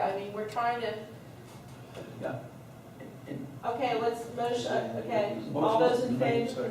Aye. Second, who seconded the motion? Howard. Okay, all in favor? Aye. No one's opposed, motion passes 5-0. Thank you very much, we appreciate it. Okay, let's go on to the next one. Oh, man, I thought it was time for beer. Come on, I want to get to my tree thing. Oh, God, please, come on, what's next? I sent Mark an email. Well, is 20 to 9 still going? One of those Let's compress this, okay? No, let's compress it, but let's get, We do have, there's a new business item, and this, the only reason why I'm. You're jumping a new business, The okay? ULDC sign provisions, because of the fact that, What is this? well, if you want to take it, maybe it won't take too long. Go ahead, go, It's go. time sensitive. What it is, town council had 2 discussions relative to the shopping center, Mr. Yee's shopping center, Right, about some of the issues going on with some of the uses there. right. And I reported Tuesday night that the town staff, code enforcement, we met with Mr. Yee, and Mr. Yee is, has indicated and expressed the desire that he would like to make changes to the center, upgrades. He's going to get a company to come in, take a look, maybe do a site plan. There are a number of conditions that approved the center back from 1988 that right now he's in violation of, and we're trying to work with him on. When we first did the notice of violation back in March, there were a number of sign issues that came up, that our code is very, very tough on signage. And Braden is prepared, he's going to just give you a quick overview, but the town itself and our own signage is in violation. Never a good thing. I mean, the town should always be in compliance with, when it's asking other people to. And we were prepared, as a result of that violation, to change our signage, but there aren't a lot of options. We would like to open it up, and you Go want ahead. to give And us a let's overview? let Braden just keep talking. No, I'll just let you know quickly what the sort of violations are as far as what our code prohibits.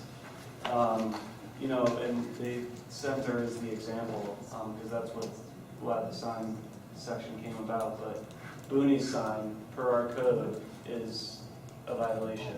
Cabinet signs aren't permitted in the center. What is a our- cabinet sign? A cabinet sign is essentially, you know, it's the, it's like the bin, I guess is the best way to describe it. You can change the copy by sliding the in and out. So pretty much my sign. The window sign, are you talking about? No, the window sign, well, But it Oh, no, was legal with the county when I put it up. yeah. Oh, you mean Yeah. you Well, mean so the is sign out Booney's. on the road? The sign out on the road No, is sign, public? well, sign on the. Where you can slide the letters and you can say pet clinic tomorrow or whatever. That is not permitted. The projecting signs, like Mark said, the town sign, the ones that hang down in the arcade or the, you know, For the little ropes? right, those are. Well, what actually is prohibited legal? Signs. Yeah.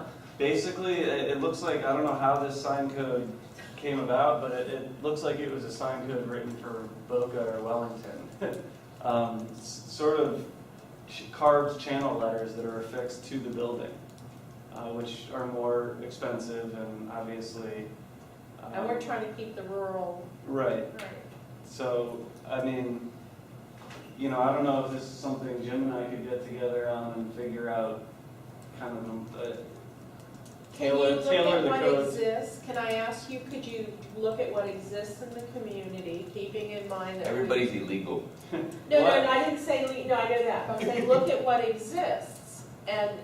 Well, I would say there's a lot of signs in the plaza that, I think there could be the happy medium between what Booney's has and what some of the other tenants have put up, which are Which kind sale of, on intelligible. the card, it almost looks like, you know, a cheap. you But, know, and I have to, sign but that's let me just say, tacked right, on now I the side. understand that, but I also have to say, because I look at the sign on Okeechobee in front of Red Barn, and I look to see what they have, and I find that informative. When you know, I read the large letters, I don't find that objectionable, so I'm just wondering how the town staff feels about that. Well, you're talking about the one right out at the roadside. I mean, Is that- that's more of a monument sign. Oh, I mean, that's permitted. that is permitted, Right. because, yeah, those But signs. not with the letters in it. Not with the sliding letter. The new one that's there at night with the lights, as far as. I have to go up and take Do you a have a look new at that. sign? Okay. Does he have a sandwich? Is it a sandwich? There's a sign out in the DOT right away that says Boonies with lights on it. Oh, that one. Yeah. Oh, yeah, no, I think I know which one you're talking about. Can we have a light that says red light district or something like that? There you go. You put that A and G, baby. Put that one at Booties and A and G. And Mr. Klein can open up shop right next door to something else. So, So I mean, I can the The cabinet sign, I'll give you the definition, it's any sign other than a banner or pennant sign which is designed so that the sign face is enclosed or contained within a box-like structure or cabinet. And that is not Legal. in the, Well, I think what would be Shop helpful, is I think what would be helpful is like you're saying, you and Jim get together, but if you could also bring pictures Pictures. of what you're talking about, because again, going with the rural community Yeah. idea, Jim, yes, ag, commercial, but, and bring us pictures of what you, or even drawings, or what We you have a might great big suggest. screen, you could see there, Another reason why we feel it important is because we have a couple of shopping centers that are getting ready to locate Yes. in town. And, you want them to have as much flexibility so the aesthetics are gonna work. Right, Whether they're gonna use the Rural Vista guidelines, there's not a lot of right, guidelines in and Rural Vista, I, but. and I understand what you're saying, because you're even going to the fact that you want this big, huge pole with this big sign at the top. I mean, that was the issue with most of these cities, where they made them go to the smaller signs on the road. I mean, that's something for you guys to think about. I mean, Jim probably already has something in his head on that. It's only tradition issue I haven't really gotten into. yeah, no, I mean, this is, I mean, what do you, But you what guys do are you guys right. want to see in town as far as signage? With all the commercial coming, this is like with F Road right here. What's gonna happen with their signage? Have you discussed it yet? Yeah, it's. I think you guys need to come up They with would probably be the recommendations. first people to apply for a sign permit in town, so. Get to work. If they did. Okay, so are we agreed they need to come and, come up with some thoughts and Well, if as a committee, if that's your recommendation to the town council, that, yeah, you should look at signage, that's really what we're looking to get yes, established. you want a Yes. motion? Let's make a Please, motion. please. Who wants to make the motion? I make a motion that you guys look at signs and bring them to us and show us pictures of what you like. second. Aye. Aye. Aye. Just say aye. That's actually 4-0, 4-1, so. No, I just wanted to amend the motion slightly, but I can't do Let me make an that. attempt and see if I'm interpreting the motion correctly. We are going to bring you at your next meeting some pictures of signs so you can see what we're talking about, but at the same time, You're asking us is to your advise motion it. to advise the indicate to town. council that one of the things that the town needs to do is be a little more flexible and amend its sign code to allow for Yes. other options? Yes. Absolutely. Yes. Consistent with the rural community. So I can, Consistent. Yes. if we tell council that, I'm not putting words in your mouth. And I just want, you also heard what John just said, consistent with the rural community. And we'd like our planning guys to bring us some recommendations to consider. Okay. All those in favor? Aye. No one's opposed, 5-0. These are cabinet signs. Okay. Okay. How about my tree thing? Yeah, what's your tree thing? You wanna go forward? You go over, yeah, whatever The you want. email I sent you, Can I move over to Duffy's or something? that you put in with the tree preservation, because Susan said that's where you felt it fit best? Yes? I guess You we didn't think so? tackle, no, I think we can tackle that one part of the tree preservation thing and then get out of here. And then just table everything to the rest. Yeah, everything else we What have on page next is that agenda. on? Look at Wayne. Okay. What page is it on? 31 and 58. Can we move our meeting next week or next time? Move it. Yeah, to Duffy's. They have a big room. We To can, where? to Duffy's, we can eat and have water and sodas and, Except it's not in the town. Pardon? does it have to be in the town? You should conduct your meetings in the town. That would be a nice What if we thing. take a field trip?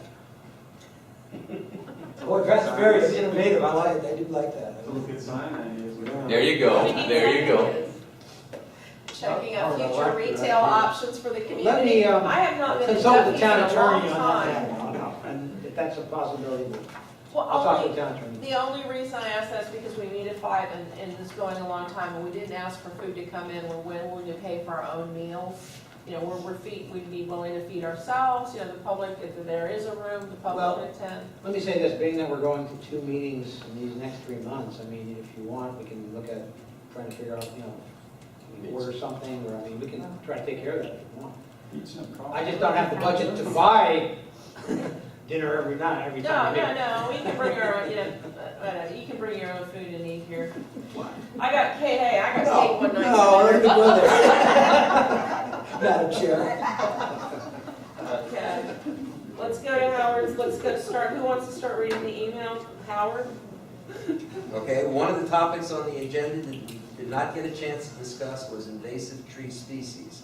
There have been several complaints that the town spends too much money on hedging to keep the right-of-ways open on several roads. I have a proposed addition to the ULDC that would address the issue.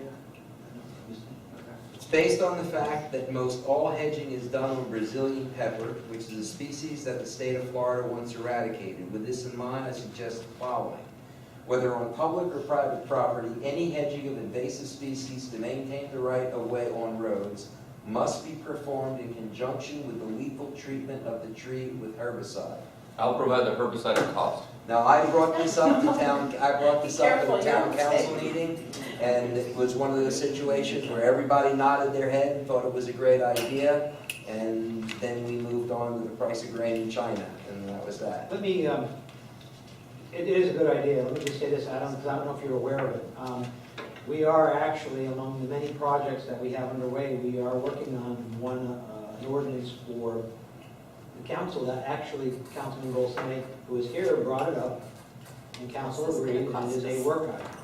And Braden hasn't been able to get as much done as he would like, but it is an ordinance that we are working on, and I don't know, if did you want to say a word about it? I mean, Well, it was going to go a little bit further than what Howard said, and was going to say that the existence of any Brazilian pepper, Australian pine, or other definition that we'll have of the specific exotics will not be permitted within 10 feet of any of the district or town right-of-ways, which would be the roads or the water, the horse trail on the other side.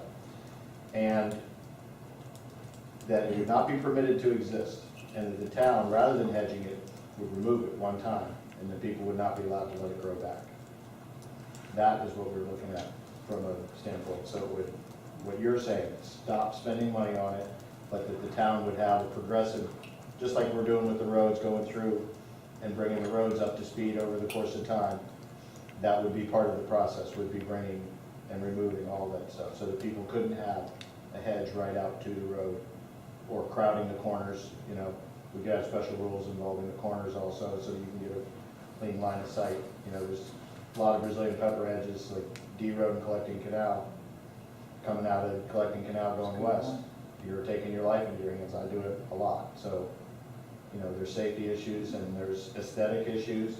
There's going to be people complaining, that's my boundary, that's my dust barrier, that's my privacy, that's my security. I mean, we did a project in the town 2 years ago on Eden Trail that removed a bunch of Brazilian peppers, and the people freaked out because they've been living behind them, behind their wall, and the wall was removed, and they were very upset about it. But, And they're exposed to well, there's always a pro and a con. I certainly like where you're going with that.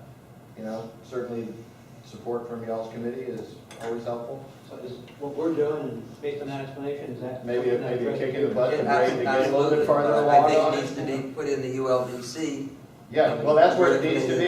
That'd be great. That would be What great. is the penalty? What is the penalty? I'm just wondering, I've got plenty of Melaleuca Brazilian pepper, so I'm very interested in this I conversation. think you just want it all torn down.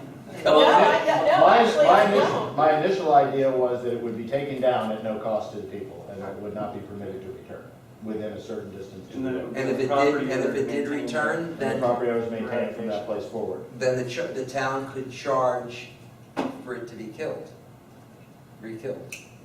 If they let it grow back, it would be as if any other violation of the ULDCs, whatever. It'd be like a code whatever- enforcement issue. whatever- Yeah, become a code enforcement issue after it had initially been removed. And is this, yes, Nina? There's this one issue in reference to the poisoning because of root systems.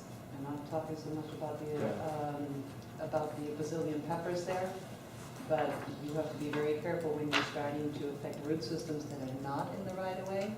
So just, while we need to clear A greater from concern with species, a greater concern with what Howard's saying, and just poisoning it on the side of the road, you're gonna have a bunch of dead poison trees that are gonna fall on your road, so you probably prefer to just clear cut them to the ground to start with. Well, the best thing is to clear cut them and then paint them with. Right, and then paint them like with the herbicides. 2,4-D or with Grazon or. Garland or whichever one it were. You guys got the good increased stuff, species. we don't get the good stuff. Yeah, but, no, that's what I would suggest, and what we came before the council probably a year ago Yep. to do that, so it's one of our projects. And that's just on the right of way? That's where we weren't gonna put the burden on your entire properties, because there's a lot of properties that are, they're pure Brazilian. Well, I'm peppers, just wondering how the $1,000. town determines, if the town has determined their right of ways. Does the town have surveys that show their right of ways? Says the person, You would have to ask that. Was that a rhetorical- Here, was that a rhetorical 11:30. question? Was that a rhetorical question? no, Well, that's, because it's a really good question, because there are peppers that are far off the road that the branches are hanging back no, over. but the right. reason I asked the question is She's asking because, because she doesn't know where the road is. because they don't know where the road is, they don't have current surveys. On the district roads, we're probably okay, but on town roads, where they're, Really, on the It's cobbled district together. roads, you have current surveys of I the said district? probably, I didn't, don't hold me to it. This is not part of the ULDC, Virginia, let's go. You might be surprised. That's, let me just say this, you think it's not part of the ULDCs? The comprehensive plan governs the ULDCs. What's in the comprehensive plan, Mark? The roads. What she's referring to is that, we have heard, and the councilman and I have heard this, in IGC, that we've had some roads that the right-of-way has meandered, and her question is on the money. That's why we have put into our capital improvements plan that there's gonna be some resurveying done to make sure that before we embark on any of these capital improvement projects, we know where the right-of-way is, and we know what we're dealing with. So, can't say with surety where some of these exotic species For may known, actually you be. can say for known right-of-ways is my point. I was making a point to the Yeah. group because they're unaware of the road issue and the right-of-way issue. But I think if you say for documented right-of-ways, Can we change the verbiage and not even bring up the word right away? You Aren't have we really to. talking about vehicular traffic flow, wherever it might be? anything that would impede vehicle. Well, it's the You vehicles, talking it's the about horse private trails, it's Australian pines falling in the drainage ditch. I mean, a lot of the problems we have right now today, Compton Road, one of the big reasons, you got all sorts of exotic plants growing in the ditch. So you're not just speaking of Brazilian peppers, and that's why I'm trying to understand. You're speaking of all exotics. You said there was a list of it, of Yeah, exotic. there's a list that's put out by the state of Australian pine, melaleuca, Brazilian peppers, and there's another 70 species on the list that are banned to be propagated in a nursery. All nurseries know you're not supposed to grow certain things. Well, let me ask you this, on that list, is there the cherry plants? I mean, how extensive? There's two lists. Right, there's two, There I'm is two aware of lists. what these lists are. There's the one and the two. The The Cerdon Cerdon cherry, is cherry that on? it's on two, so is the Chevrolet, so is the But when acacia, you're so is speaking, the right, so Areca. what I'm There's a asking lot you of for them. clarification is which list are you referring to? We were initially going to talk about the EPC Class 1, Right, we're not not the referring Class to, 2s. right, because not even Palm Beach County has gone this far. Palm Beach County, unless you change the footprint of your home, you do not have to remove Melaleuca. Well, I'm not saying that we should make people remove it from their whole No, property. no, I understand that, right, properties. I understand, so what I'm saying is we're sticking to right-of-ways, but that's what Howard is asking you. Is it right-of-ways, just roads, or you're talking about, We were talking about an ordinance that we've been working on. Howard is talking about a ULDC thing that maybe could come quicker than the ordinance from. right, that's why I'm asking you for more information. There is, I will say this, I don't want to say the property owner's name, but we've had some issues where, I know one property owner, I believe is on C Road, had an issue, and it wasn't on the right-of-way, no, or on the roadway, it was actually on the property line, and his neighbor had some melaleuca that actually came down over the ditch and and he had like a track where he rides to check his property. Had somebody been riding there, that melaleuca tree would have killed somebody, more than likely. Yes, And he wanted the town to assist him, and we looked at everything, and it was really a private matter between the two individuals, nothing that we could do to get in. But What it illustrates is that there are concerns because of this invasive species Right of that we have ways to and address. easements. Well, it was big Australian pines on the backside along Canal that fell on the, that fell the wrong way. Well, I tell you what, I have Australian pine up front of my property, and I use it as a hedge. When I first moved there, it was completely uncontrolled. I brought it down to 24 feet. I cut it every 2 years. I have taken care of a tree that was growing in my neighbor's fence that I've drilled holes into and poisoned over and over again, etc. I've been at the position where when Palm Beach that's removing their Australian pine, so will I. I have permitted, Haven't they? I have, Be careful, no, they Lisa. have not. You No, I go can to see the the breakage and parrots what on you it. see are big giant Australian pines, okay, and everywhere else. But I have permitted FP&L to remove all of the Australian pine that have been underneath or near the FP&L poles, or FP&L lines. I have then spent my money to go in and actually destroy the roots, because I want them as a hedge, I want them as a buffer. I don't want them growing anywhere in every which way. That's not the purpose. And I think when I've taken out Australian pines out of the side of my property, out of the back of my property. It's all not there anymore. Anything that was growing wild and who knows what. But you is also gone. kept some, is what you're But I've saying. also kept some, but I've kept it as a hedge, as a protective hedge, and it is not within the right-of-way. And had I That not you're aware of. ground up everything in that root system when FP&L went in, that would have grown right back. And it also protected me from the road widening into my property when it was there. Now, I'm having a hard time sometimes. I've put things out and somebody actually decided to go and take my property and dump it into the canal, where, you know, it's my property and I'm having a hard time defending that it is my property, to the point that I have a hard time getting out of my driveway because somebody decides to play slalom around FP&L poles. Now, I've been strategic with how I place my garbage, etc., to keep my property. But, you know, you have to be careful. If you're going to use the 2D40, you're going to poison the rest of the hedge, and you could get somebody very upset. So you need to be smart in the way that you're removing this. We've taken out every Florida holly out of our property, and anything that we ever see pop up, we take out of. But there are people who use these invasive species.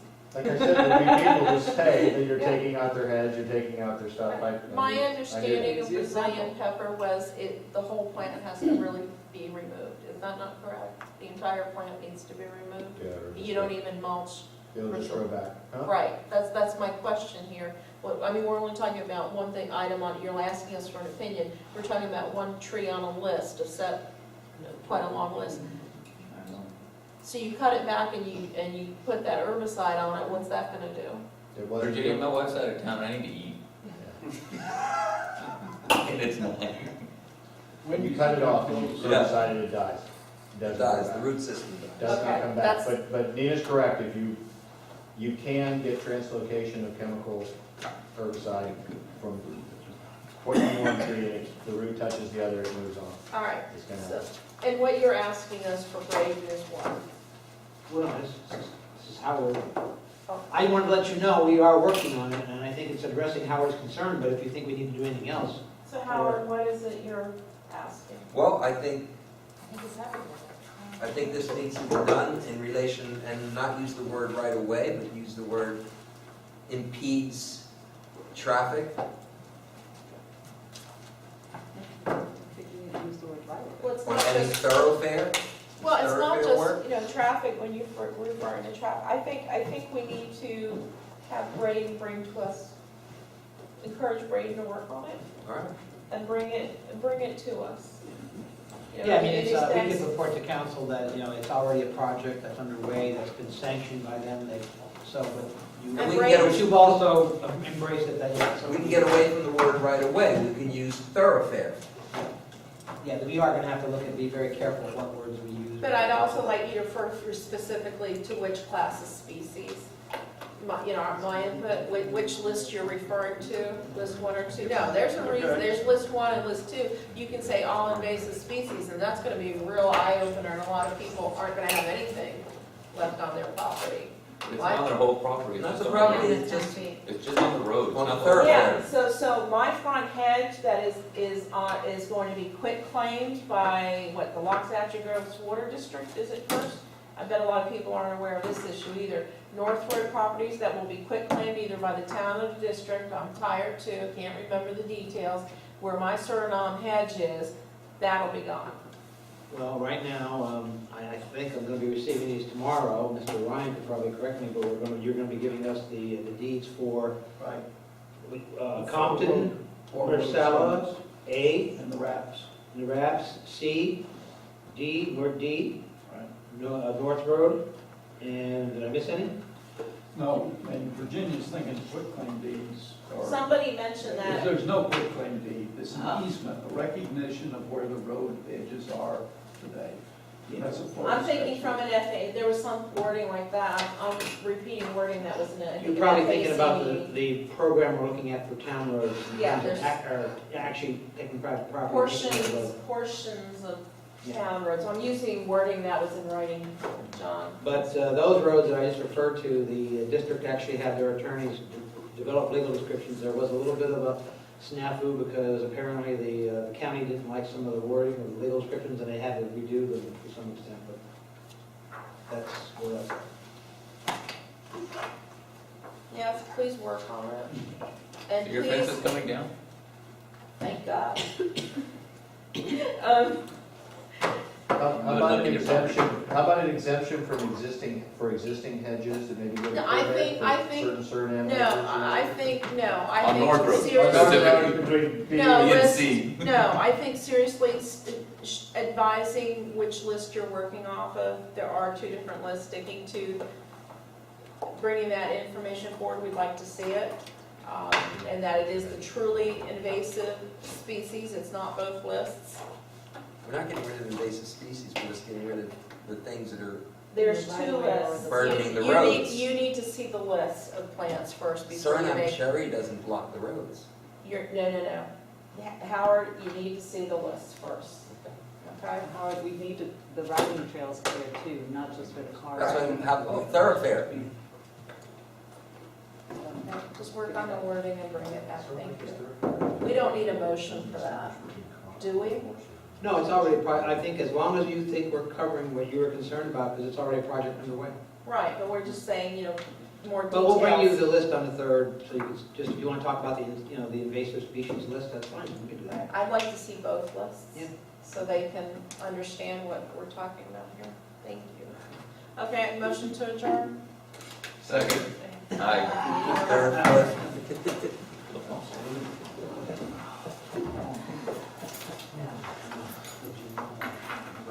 Oh, I need to sign that. Yeah, I'm not signing, damn, my Susan.